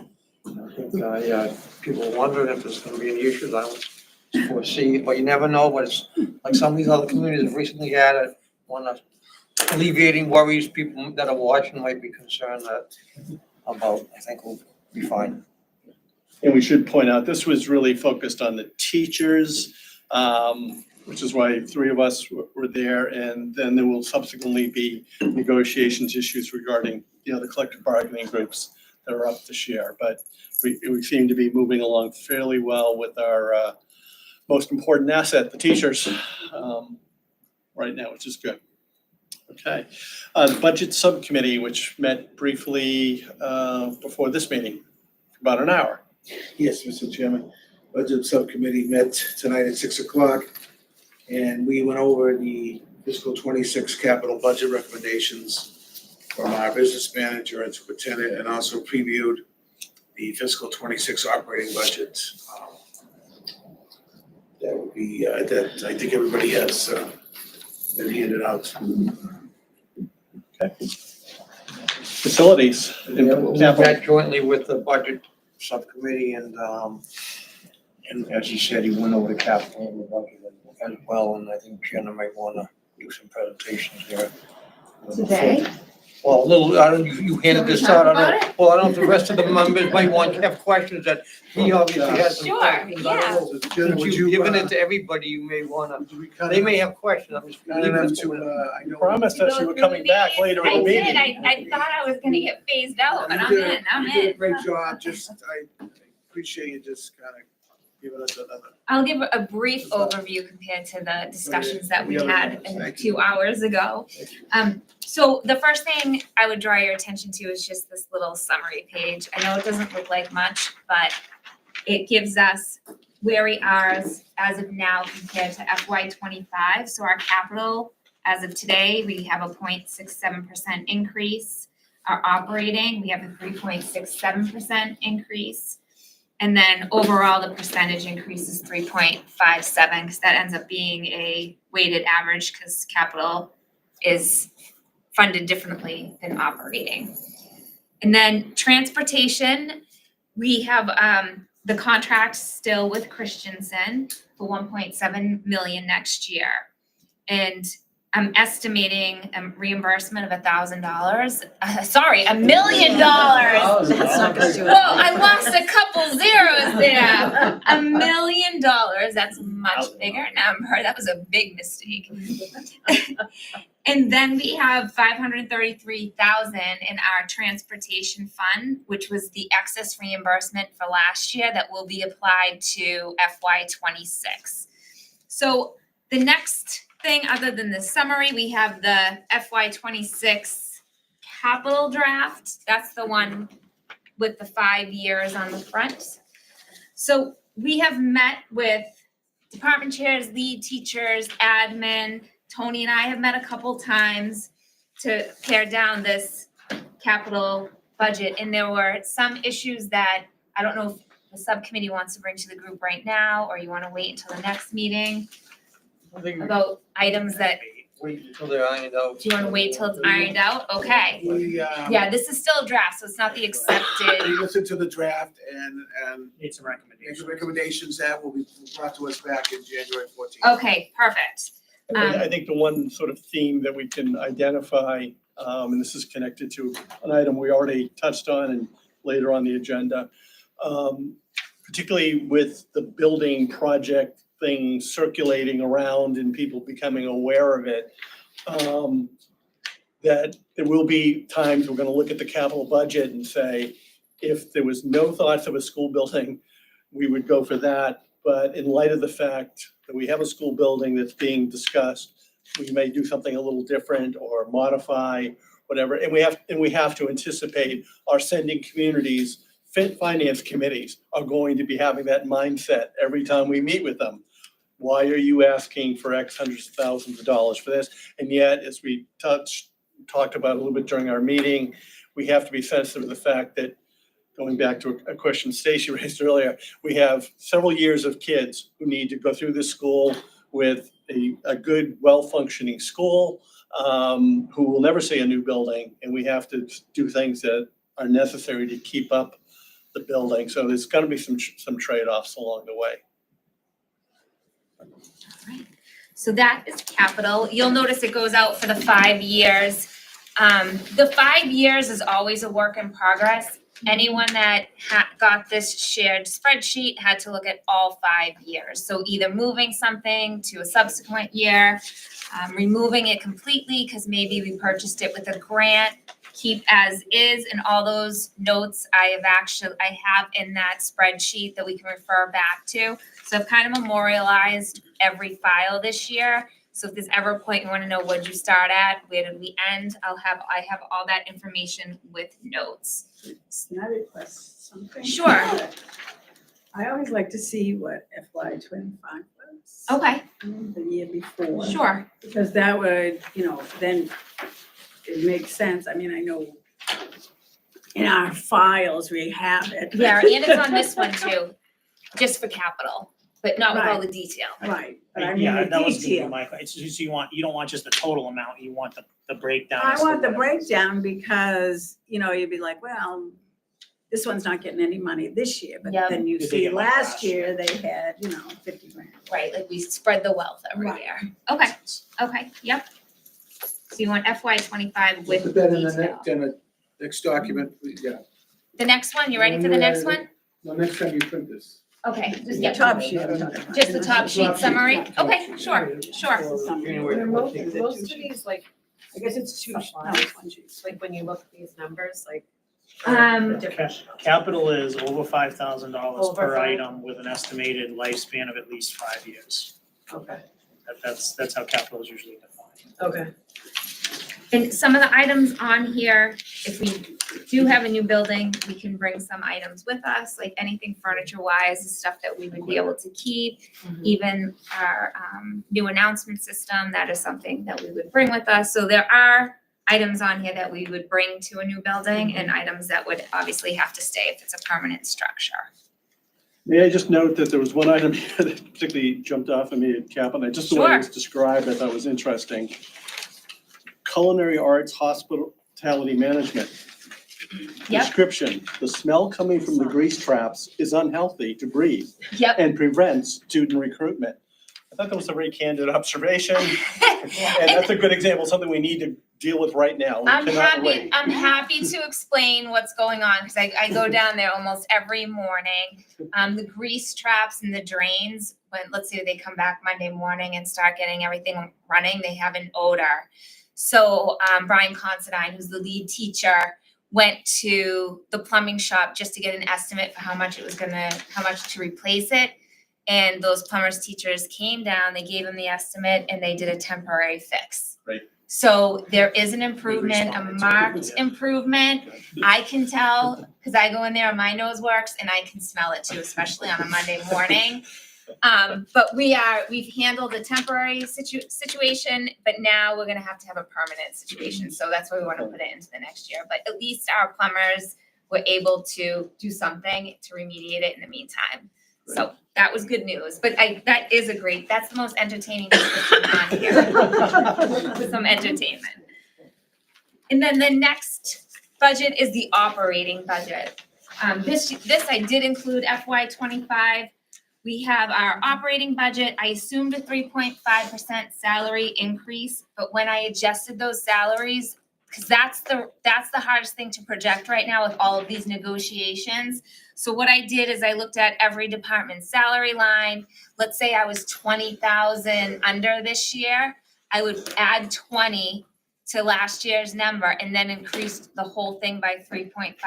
And then I also exported everybody's salaries from Munis and just make sure everything was within range, within like a 1 or 2% estimate. So those are just projections that I assume might even change when we have this meeting the next time.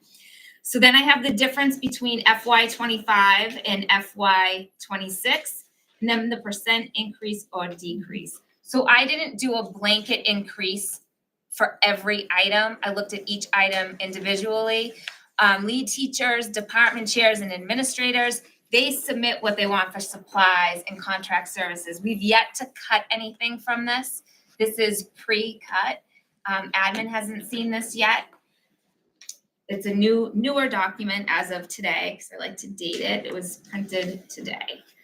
And then you'll notice some things, if we didn't need to increase it, I just left it the same. And if it was an item or a category that I didn't get any items for, I just left it blank, brought it back down to 0. So those percentages in that column, they vary. As you can see, some of them are very high, some of them very low, some of them are negative, some of them are 0.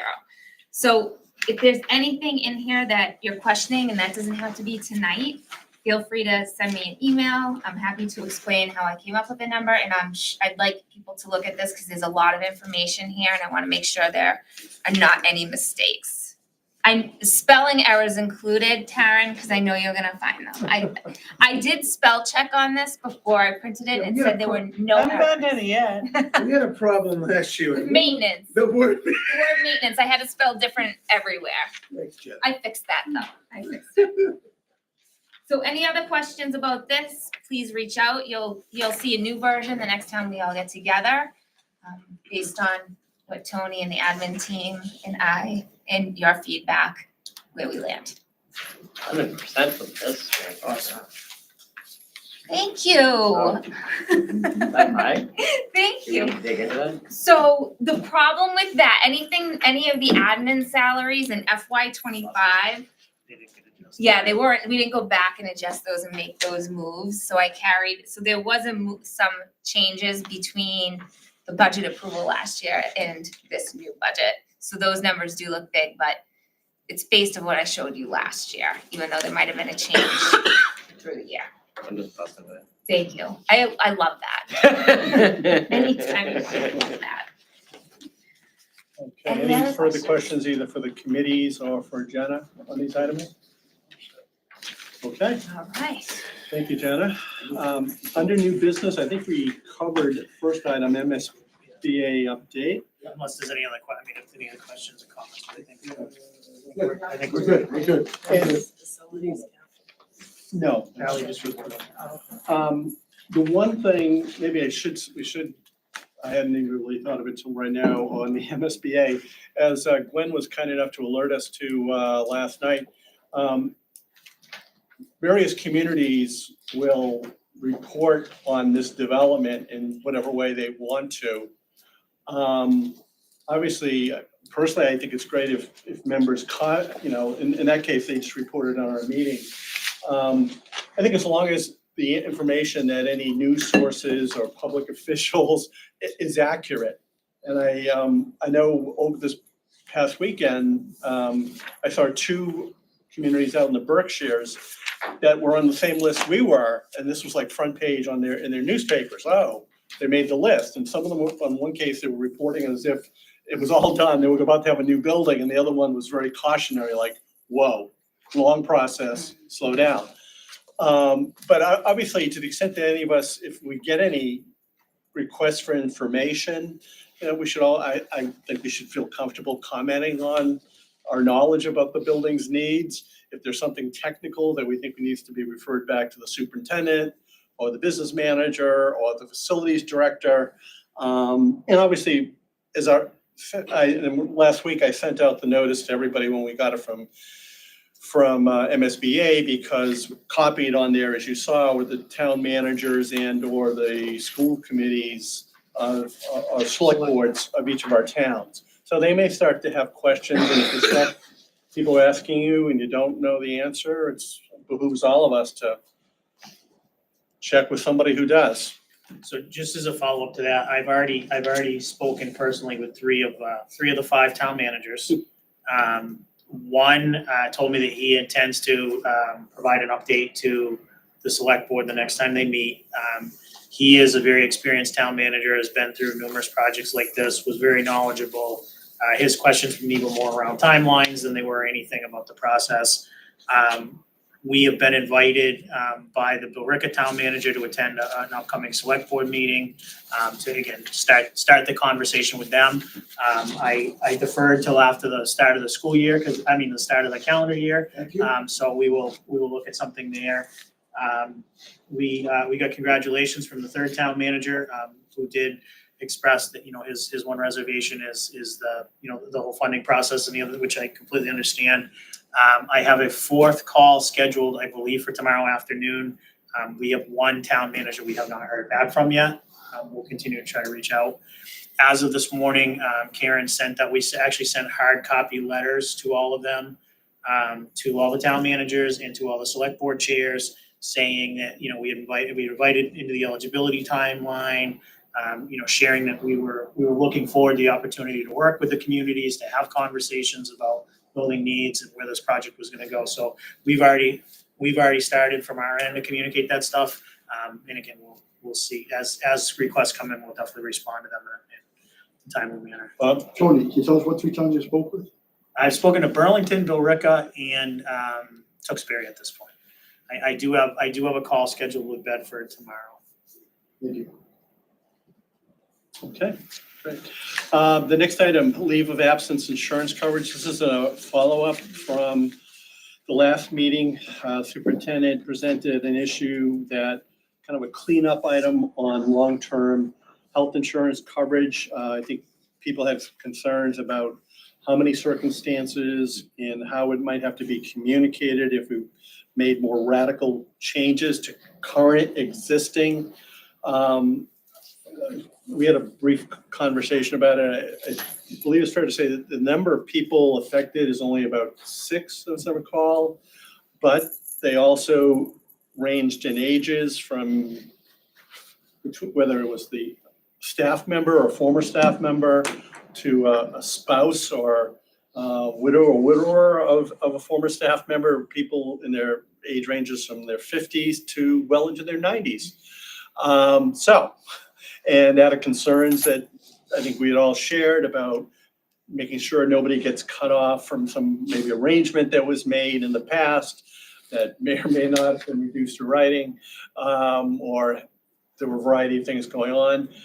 The superintendent has come back with this recommendation to double the time, to keep all of the existing agreements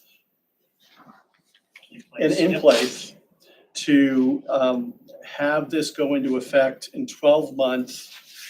I'm sorry, have it go into effect next March and increase the length of insurance coverage from 12 months to 24 months. And otherwise, the policy that you have here is basically the same one that was presented at the November meeting. Just one quick correction that I actually just picked up on, I didn't catch it earlier. Under eligibility, the last sentence should read, the employee must have worked for the district for at least 12 months. It's currently written as 24, and have worked at least 1,250 hours over those 12 months. So for some, I think that when we went through it, we changed all the 12 to 24s. That one should have stayed 12. Right? So they gotta be here for a year essentially So the 6 people that are affected by this would have 24 months to? No, we will make no changes to existing coverages for people that are on this plan starting March 5th, after March 15th, 2025. Anybody that falls under this umbrella would have 2 years of coverage after they've exhausted all their leave. So if somebody had 300 sick days, they could get paid for 300 days and then have 2 years after that of coverage before they have to find something else. And I think the majority of the affected folks are in an age bracket where this health insurance might be a secondary insurance. It's MedX, yeah. It's they're MedX eligible already. There's always some risk, to keeping even those folks in the pool, but it seems both the most decent and honorable thing to do. And the other caveat that as we started to look at that, so teachers are different. If you teachers and administrators, well, yes, they are. But teachers and administrators are treated differently from a health and dental standpoint, I should say. So when a teacher or an administrator retires, we are required to go to the GIC plan. We do not have the option of staying on Shawsheen's health insurance. That's not open to us. All of the employees that we have that are Middlesex County retirees, we own their health insurance. Regardless, so if they retire through Middlesex, they are still on our plan. They still pay, they still pay through us. They get billed through Jenna's office. And when we looked at this, a lot of those 6 or 7 people on that list were Middlesex County retirees or spouses anyways. So we would have been, I don't want to say on the hook, but we would have been responsible for their coverage regardless. Which again, I think it kind of led us to that conclusion where anybody that currently has this coverage, and again, this will not affect, so if you're a Middlesex County retiree, this will not affect you. This is just somebody that goes, like it says, disability leave, sabbatical leave, extended maternity leave. Those are the only 3 qualifying factors. So if you retire, this has no effect on your health insurance coverage. It will not impact that at all. So this only affects current the employees and employee. and families. Somebody that was an employee on or after March 15th, 2025. But not after they retire.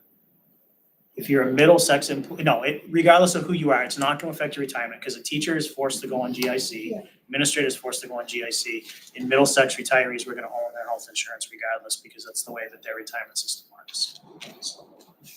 GIC is good, I'm on it.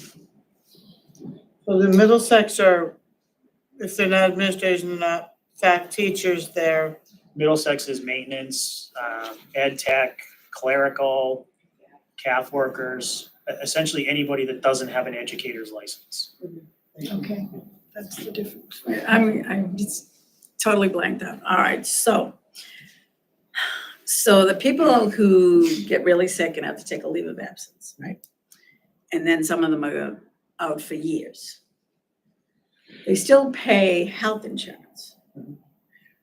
So we're trying to take that away, right? No, we're trying to limit our liability. Right. So that somebody can't go out on long-term leave and stay on our health insurance for 25 or 30 years.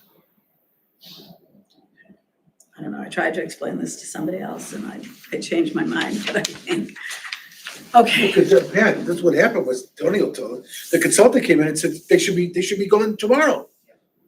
Well, we're not gonna be The cool. consultant said after We're gonna be- FMLA eligibility, you don't have to carry it. I think that's a little harsh, People because gonna, it's only like 16 weeks. We're gonna be forgiving you a little bit, Pat, you know what I'm saying?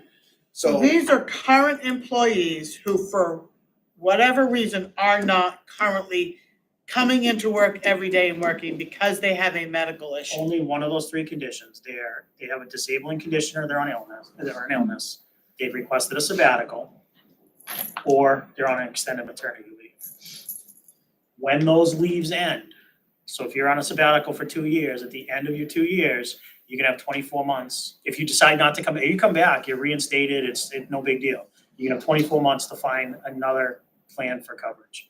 If you are on extended maternity leave and decide not to come back to your position at the end of your extended maternity leave, you're still gonna have 24 months of coverage by the district at the current split. They're only gonna pay 20% of the premiums.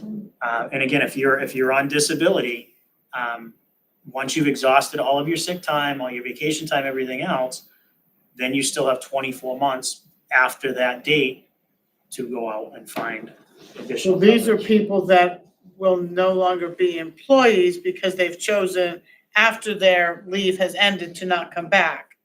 So they may be finding another job, but they have still got health coverage. This is just health coverage for another 2 years.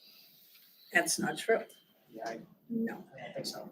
But you did mention two types of employees that actually could come back to work. I thought this had to do with someone who is Anybody out. can come back to work at the end of their leave.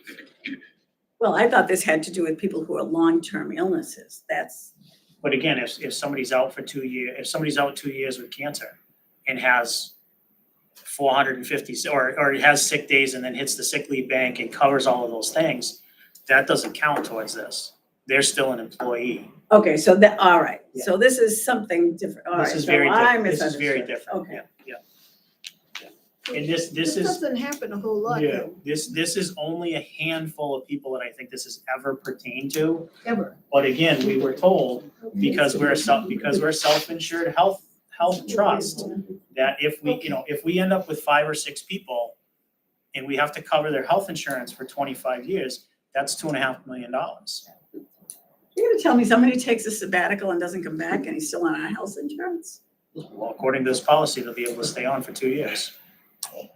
Even though they're no longer. I think when we looked at the actual We looked at the circumstances. contract as to what were the allowable leaves in the teacher's contract. That's what that was based on. Yeah, I think in the circumstances, to Taryn's question about current employees, I think 3 or 4 were surviving spouses of people who worked here at some point in the past. And I think in some cases, I mean, these leaves went back to Superintendent Lyons' period.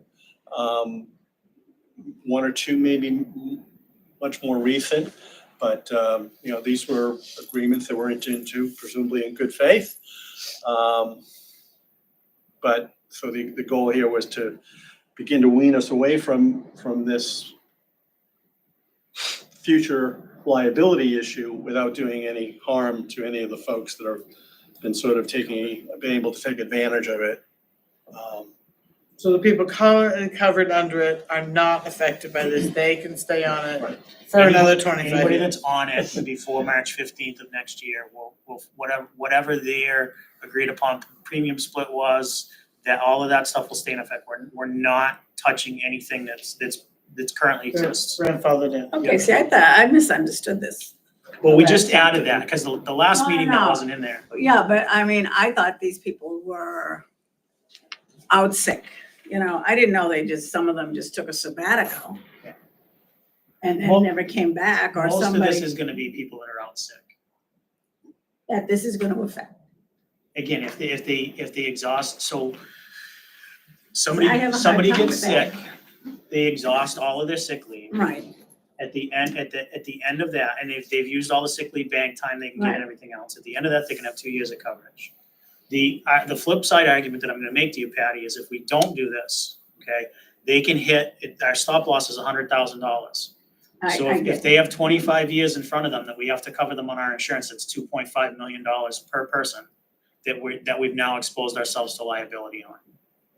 100,000 a year? but Again, if they have continued Right. medical needs, we pay the first $100,000 and then the stop loss kicks in. so it is people who are sick, I mean, the I sabbatical think thing. the actual case, I don't think there's a sabbatical on that. No, not on the list we I think reviewed, they're all no. long-term disability. Spouses of retirees. I don't know about the spouse, but I'm just thinking, I mean, if they were employed by us, they get really sick, and then you tell them, and by the way, you lose your health insurance. I have a hard time with that. So, all right. I Which mean, is I think 2 fine. years is reasonable when they are no longer employees. The other thing that I will say is, looking back to some of the time frame that a lot of these came on here, there was no universal health coverage, there was no Mass Connect, there was not, so I mean, it's a little different in this day and age. I'm not saying they're gonna get the same quality of coverage. It may, they may not have the same deductibles, they may not have those same things, but there are a lot of options out there. And again, I absolutely agree, and I would not advocate for, people in need. But again, trying to put on the fiscally responsible hat of being the chief executive officer of the school district, that's a lot of liability and a lot of exposure for us. And if we don't have something in place, it hasn't happened to us yet, it hasn't been an issue. But looking forward, could it be? It could be. We could end up with 10 people on this and own them for the next 25 or 30 years. Has Howard come down on this at all? Yeah, Howard was part of the initial conference, so that I talked to the insurance consultant that we have that carries our long-term disability. Yeah. He made some recommendations. When I talked to Howard pointed me back to him again. So then Howard did review this before I shared it at the last meeting. Ron? So Tony, most of these current cases are Middlesex County retirees. All but one, I believe, or maybe two, I got you. one or two. So they're gonna be fine going forth if we vote this in starting March. And again, this doesn't it doesn't affect it. So Patty, also, if somebody can get sick, and if they decide to retire, that's a different scenario. Because then they're either eligible for GIC or they're eligible for coverage through Middlesex. So, I mean, you're really talking, we're talking about very, very small sample size of people. So you're basically cleaning up something that should have been done a while ago. So I know, I applaud you for that. And the consultant says, you gotta look at this, Anyway. Is that the way everybody else does it? So when I talked to the consultant, he said there's districts out there that when your FMLA expires, your health insurance expires on the same day. I think that's a little harsh. That's a little tough. He said most schools fall somewhere in the 9 to 12 month range, which again, the first proposal I brought back was 12 months. That seemed like it was a little bit of too short of a time frame for this group, which is fine. So that's why, we came back with, we looked at, grandfathering in everybody and then going to 24 months. Okay, we have a proposal before us with a recommendation from the superintendent. Do we have a motion in support? Nancy has moved in support of it. Do we have a second? Second. Bob has seconded. All in favor of the proposal, please indicate yes. Aye. Any opposed? One opposed, any abstentions? Okay, thank you. All right, the next item, I sent out the guidance, I think it was 5 pages of it from to Desi, which was also the subject, I think, of an article in yesterday's Boston Globe. If anybody found it confusing, you're in large company. Many people have found, and particularly what's drawing attention is the retroactive element of this. But anyway, the reason I wanted to bring it up tonight, and I had a brief discussion with the superintendent when we were going over the agenda, that we may need to have a fuller discussion at our January meeting, because some decisions need to be made with regards to the classes of 2025, most importantly, and then 2026 even. And as I think the superintendent touched on previously, the question 2 said schools are no longer mandated to have the MCAS passage as a requirement for graduation.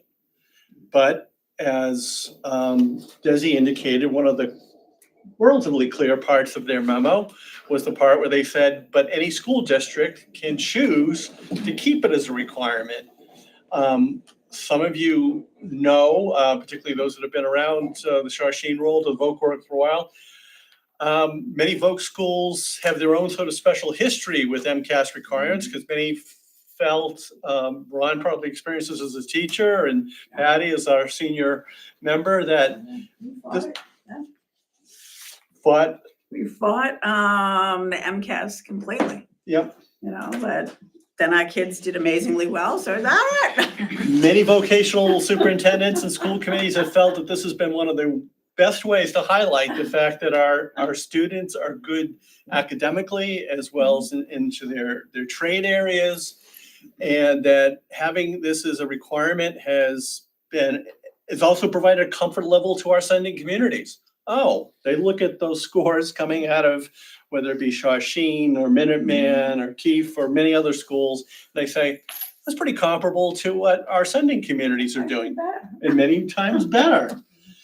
And nonetheless, we know how the vote went. And I don't personally know how any of our sending districts are what they're going to do with this yet. As some of you know, the numbers of kids overall in the state who were not getting a diploma, I believe has been estimated around 700 per year, which is a relatively small number, but I'm forgetting the number of graduates who could not get a high school, right, who could not get the diploma Because they couldn't.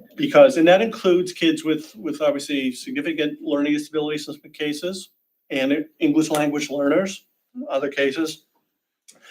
Anyways, but we are left with the real question, which is, do we want to keep it as a requirement?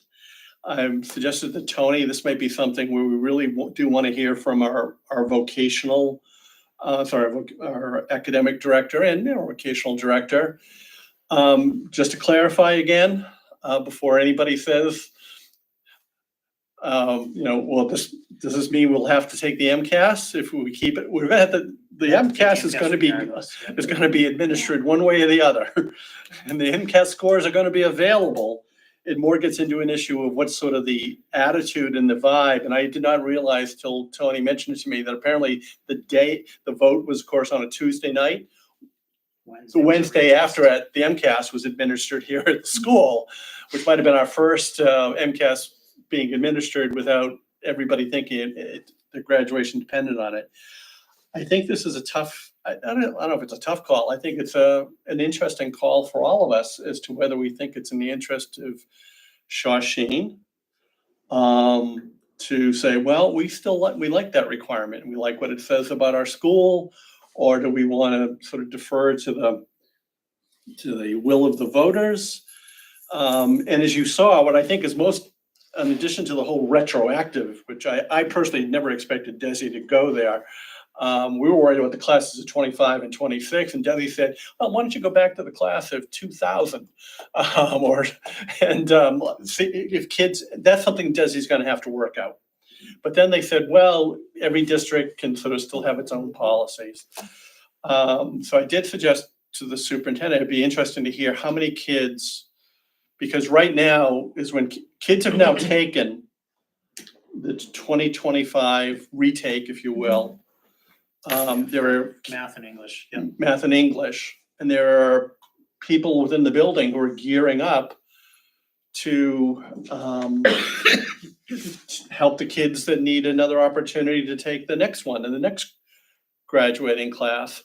I thought the Desi language around the class of 2025 was a little bit awkward to me, at least, about, well, no, they can't take the MCAS. You can't. Anyways, I've meandered around too much, so turn it over to you. I think there's a couple of misleading things in this. The first one I would point out is competency determination and graduation requirements are two vastly different things in this document. So as a committee, you can decide to maintain passing the MCAS as a graduation requirement, but it cannot be used as a competency determination moving forward. So that to me is a whole nother conversation. And the committee then needs to look at what is the competency determination for kids that do not pass it. And that has to be separate and standalone criteria, and it can't involve MCAS scores. So that's one conversation.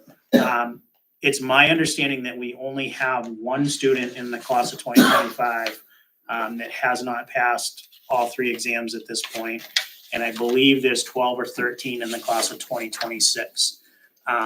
But we do need to have a plan to support those students, especially as this is in flux. There is a meeting Friday with the principal, the academic director, and all the academic chairs and myself for us to kind of start having some preliminary conversations about this.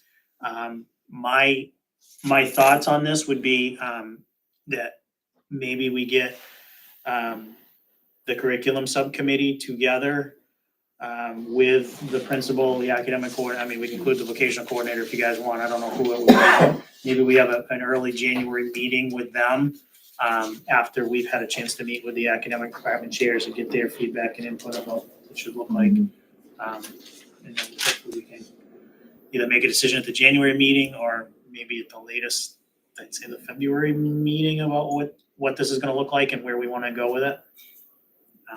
I have a question. Have we ever had a child not graduate? I was just gonna ask. I Because, think we've had one. really, because we used to work really hard with, you can, the file and everything. Yeah, that you can do sent the and all. portfolio. Yeah. Yeah. And so when you said, like 700, I think that's awful. And then say, especially with special needs, because we worked really hard to make damn sure those kids graduate, and do a ton of work and whatever. They have to prove themselves, but they have. So. And have we ever gotten kickback from, pushback from parents or anything until this discussion came up? Do you know? Yes. Yeah. Yeah, and I But their will. kid doesn't, you don't have to give me details. Yeah, without getting into a lot of detail, we have some pretty active parents that were very vocal in support of question 2. Because of the vote, prior to No, that. they were actually the ones that kind of pushed this through to become a ballot. Aren't we busy? So they want it to go away. They wanted to remove it as a graduation requirement. Yeah. So am I correct? This came up after the election, somebody was telling me, the only 2 things you have to pass are history and gym. Yep. Seriously, really? According to this, and again, local committees have the ability to implement their own local requirements. But when that law passed in Massachusetts actually has the lowest graduation standards in the country at this point in time, because all you have to do is pass US history and phys ed. Well, now I know how I got a high But school. every school system had their own graduation. They did. We had requirements. So that's why when everybody went a little crazy, like, oh gosh, what are we gonna do about requirements? It's like, You should already have. well, yeah, you have them, Do we know? Charlie? I'm good. Well, there's on the students that are, so right now there's one student that can't graduate in June. And you said there was like 12, Yeah, 12 or 13, I don't know. but they have another full year. But they can't, so if you read that guidance document, they can no longer retest. So if they took the retest in November and passed, they're fine. If they took the retest in November and failed, or didn't get a chance to take the science test because it's not till later in the year, they cannot now pass the test based on MCAS scores. As a committee, we have to decide, or you have to decide what the competency determination is for the district for those students. They So can- MCAS cannot be how they get their Right. graduation. Right. And do we have the results of those November No, we November don't tests? have those till maybe February? Couple months Yeah, usually. usually February-ish. So there's gotta be a ways around it though. I mean, the kid comes to school all the time and does his work. I mean, Well, I mean, you can do a Or her. you can do a portfolio appeal. The earlier on in the MCAS process, those were easier. The last 2 or 3 years, the Department of Ed has really cracked down on what they'll approve and what they won't approve. yeah, but if this child has failed the MCAS, you can't do a portfolio anymore and send it to the state. No, Because- that also says. So it's gonna have to be something It's gonna be something internally you that guys, you. you guys determine what that's gonna be, yeah. That student, that one student from class of 25, did they take MCAS retakes in November? That I don't know, because I don't know what exam it is I don't know if it's all three. I don't know if they've passed one and not, or passed two and not one of them. I didn't So it dig. may be that it's a moot point because the student took the retest in November and passed, and we just don't know it yet. That could be. But it could be that we're gonna find out in February that this student cannot graduate. So I think we have to have a plan. So what is the third? They have to pass math, English, and science, or? Yes. Third. Oh, you Oh, said. the exams, yes. Yeah, so it's English language That's- arts, it's math, and then Right, 'cause science. science was added later. Yep. Yeah, and our kids do biology. Our kids take the biology exam. Ron? Tony, I knew this was gonna get messy. We talked about it like, down the Cape. And I said, oh, shoot, when they voted this in, and you knew it was gonna pass. But so Desi says, okay, Figured out. it passed. Yeah. Figure it out. Yeah. All right. They released their guidance document late. This was about a week and a half later than they said they were gonna send it out. And I'm gonna be honest, this doesn't really say anything more than the first one they sent out, except for the fact that you can't use MCAS as a graduation requirement. It's a lot, I keep reading it. Well, I'm it's the like, only thing it says. Anyway. I'm sorry, as a competency Yeah. determination. I'm Competency sorry, determination. as a competency determination. I'm sorry, yes. Yeah. Yeah, this was not helpful at all. The test will still be given. The state is paying for the contract. Okay, great. All right. And Well, also, realizing I that, think there are federal requirements, Exactly. right. yeah, They didn't do that MCAS, they had to necessitate do that an something else. MCAS or something comparable. But Anyway, the folks that put together, and even one of the things I think we talked about briefly, the portfolio issue is kind of an interesting one because I'm not sure to what degree the portfolio is equally representative of both, say, the vocational side of the house here and the academic side. And I think we have to, we want to make sure we're being respectful of both. It'd be kind of easy for us to say, well, we're a vocational school. All our kids are, doing trade, they're doing hands-on things, they get these certifiable skills. Oh, yeah, and there's academics, but I think MCAS has given us a little bit of the luxury of saying, no, we've got competencies demonstrated on both sides. So, again, to the extent that we have members of the Shawshene community who thought that this is something that should be eliminated from, we can be sensitive to that. We don't necessarily have to agree that that's in the best interest of the school, but and what's one of the reasons we want to have it on the agenda tonight, that, people may, again, hear from folks who have strong thoughts on it. Nancy? What does competency mean if it's not a requirement?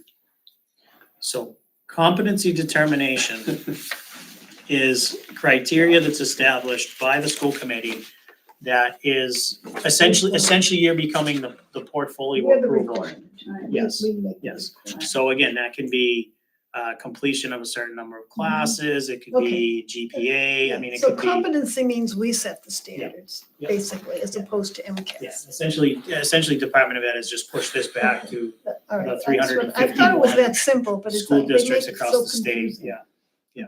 And I think that Desi had, I didn't see this portion of it, I think they had a meeting today where they discussed our other favorite issue about admissions law, but they also discussed competency determinations. I don't have no idea what they came up with, but obviously there's nothing they came up with today that's ready for implementation as quickly as we need to have this Well, implemented. could they come back and tell us they don't like our competency standards? The way that the memo was written, it sounds like they washed their hands of this whole thing. I and think they're so, not- I think there's, good luck. It doesn't look like there's any reporting requirements, it doesn't look like there's any kind of Like information send it back to the connected. states, huh? Let them duke it out. So we could give diplomas based on what we want to give diplomas for, Hey, you were at school, so did right? Like that, anyway. Like I said, that meeting on Friday, I think is gonna be eye-opening to see, from the standpoint of the academic department chairs, what they think is appropriate in a validation of a student's abilities. And again, the academic director and the principal will also be part of the conversation too, so. I think it would behoove us to have curriculum subcommittee make very sure that they meet early in the month. So that if necessary, there has to be a second meeting, we can squeeze it in. Cause it does sound like it would make your life a lot less stressful if we could come to a decision in January. It may be impossible to come to a decision at the January meeting. But if that could be our goal, Yeah. Assuming we can get input from the staff. yeah, which we should be able to get if curriculum meets. I mean, that makes a huge difference. That meeting will happen Friday, so. We have. A one-off, and that's it, one meeting is No, gonna do it? I mean, we'll see where it goes, but I mean, we also have some pretty bright academic chairs. And I mean, I could walk out of a meeting on Friday and somebody kind of comes out with a earth-shattering recommendation that, none of us have, I mean, at least I haven't thought of. I mean, that's a distinct possibility too. I mean, they're way more intimately involved in this on a day-to-day basis than I am. That'd be nice, that would be, Yeah. yeah. And there's also a possibility that what we think is right to do for these immediate two classes, 25 and 26, is not what should be done long-term, because of where we are on the calendar now, where the kids are right now, and their plans to graduate, and where we are or aren't on determining competency determinations. The other thing, obviously, we'll all, might be a good time to check in on our sending communities in terms of what they're doing. We could have the situation where five sending communities say, we're just not having that as a requirement at all. It's being dropped from all of our, and Shawshene is the one place in the district that says, no, we want to keep it if people feel that strongly about it. And how would that impact us? I think we have to think about that. Exactly. Kids have to take the test no matter what, so.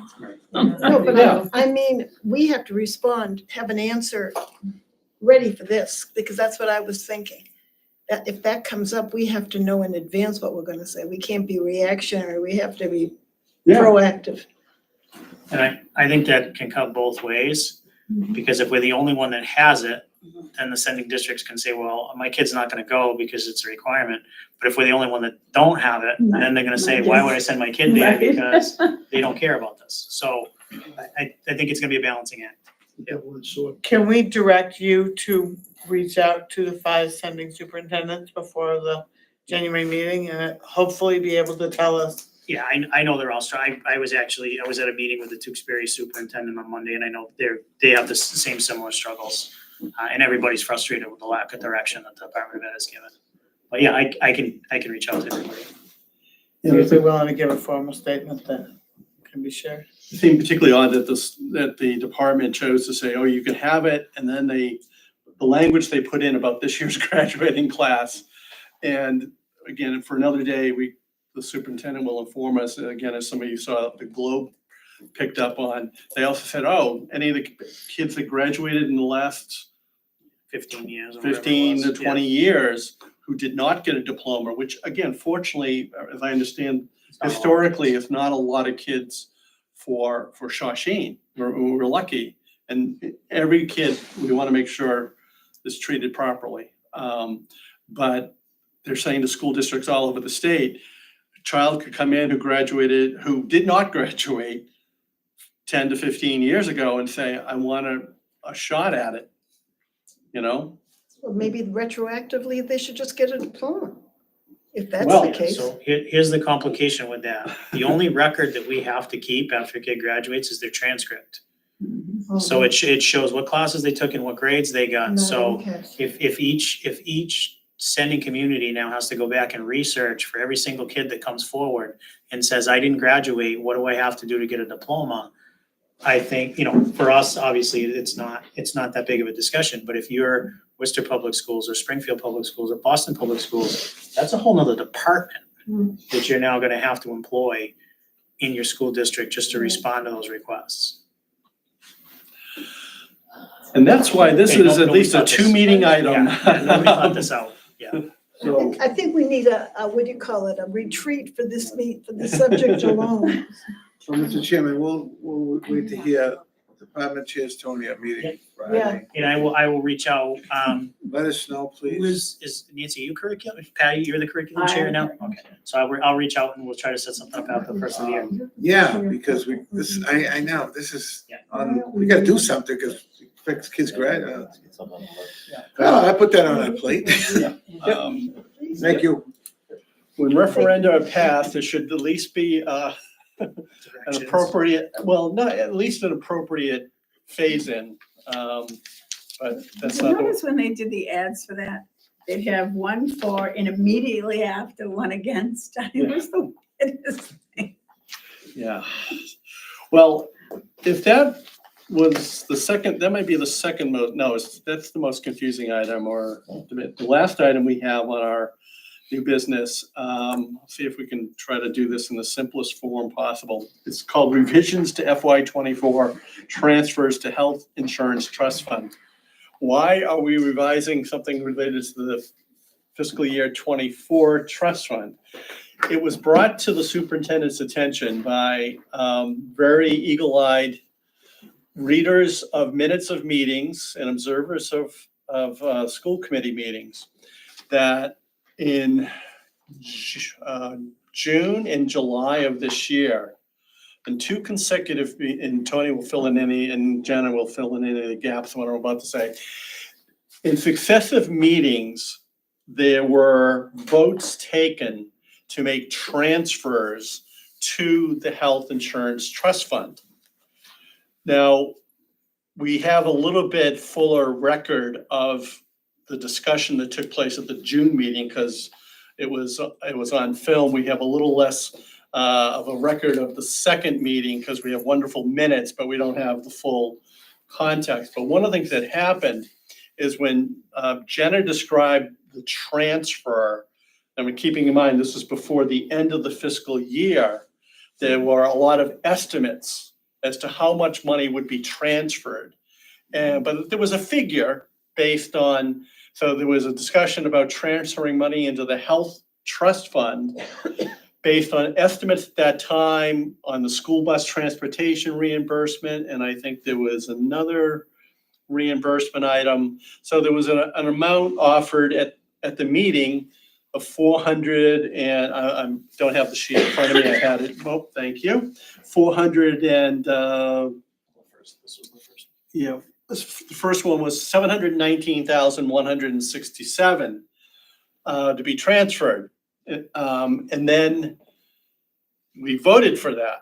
However, I want to make it clear, Jenna said at the meeting that this was sort of a placeholder or a budgetary approach, based on what was expected and what was going to be finalized, et cetera, et cetera.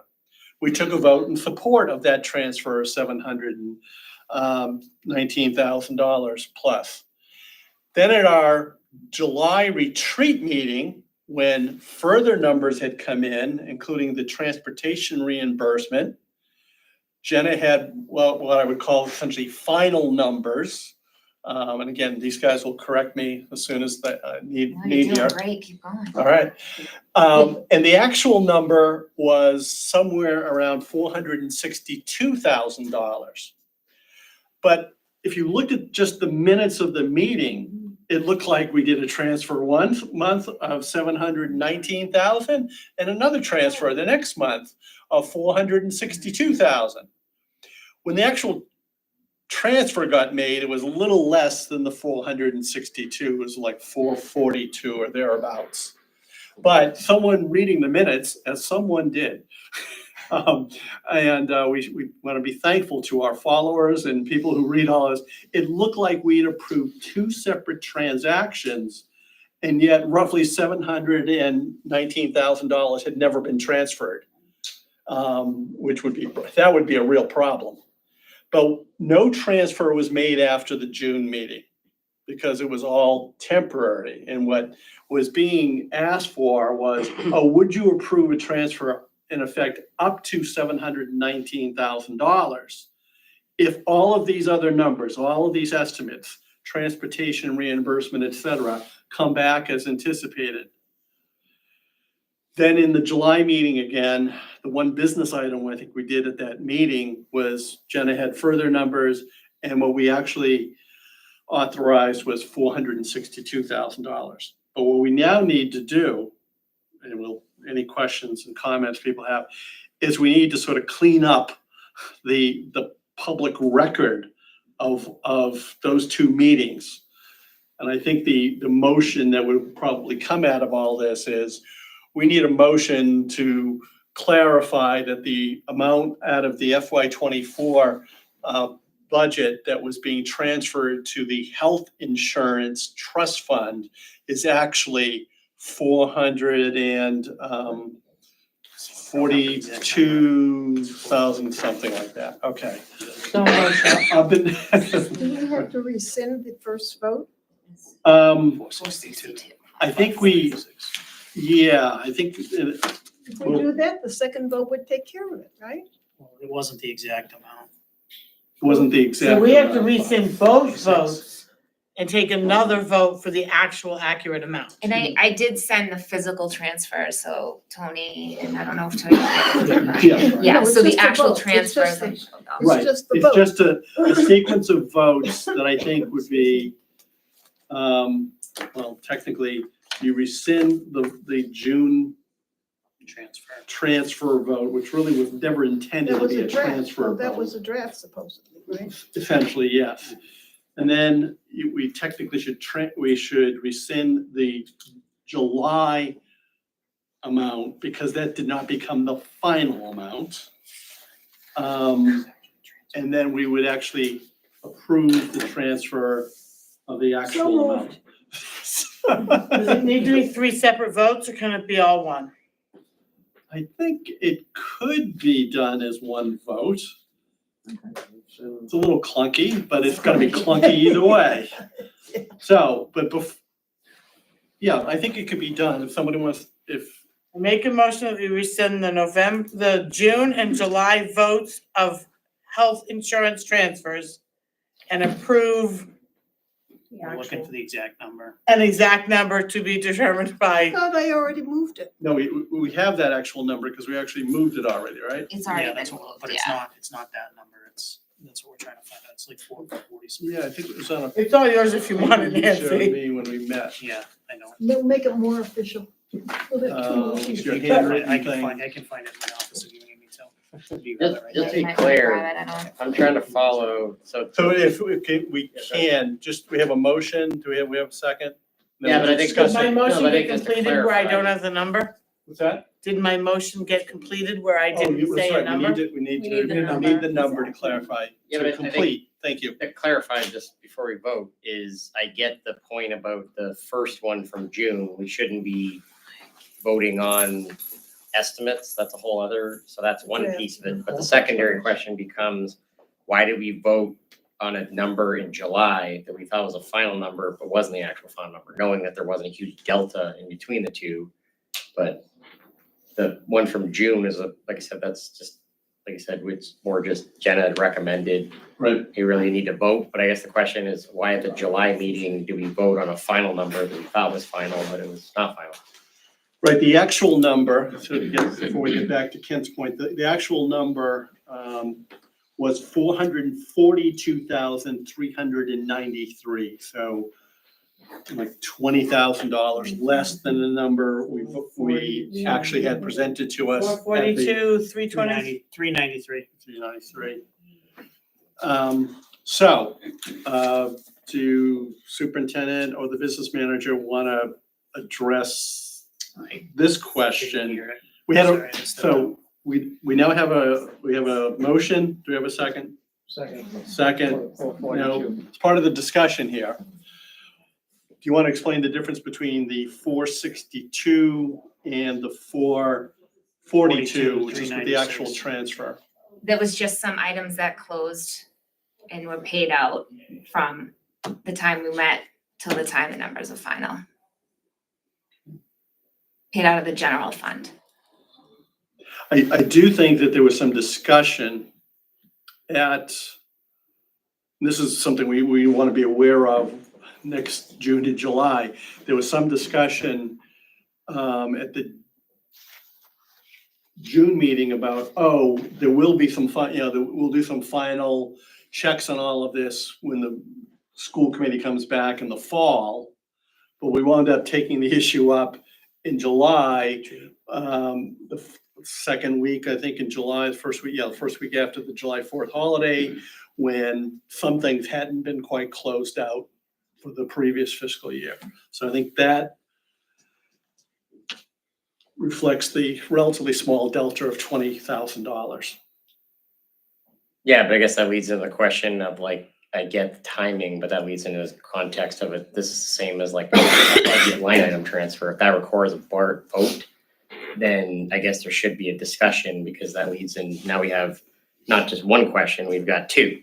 You got the first question, which is basically like you're presenting something at a meeting saying, okay, that's an estimate. And I think that really should be not voting upon. It's more just like, hey, this is information, blah, blah, blah. We authorize you to. Authorize.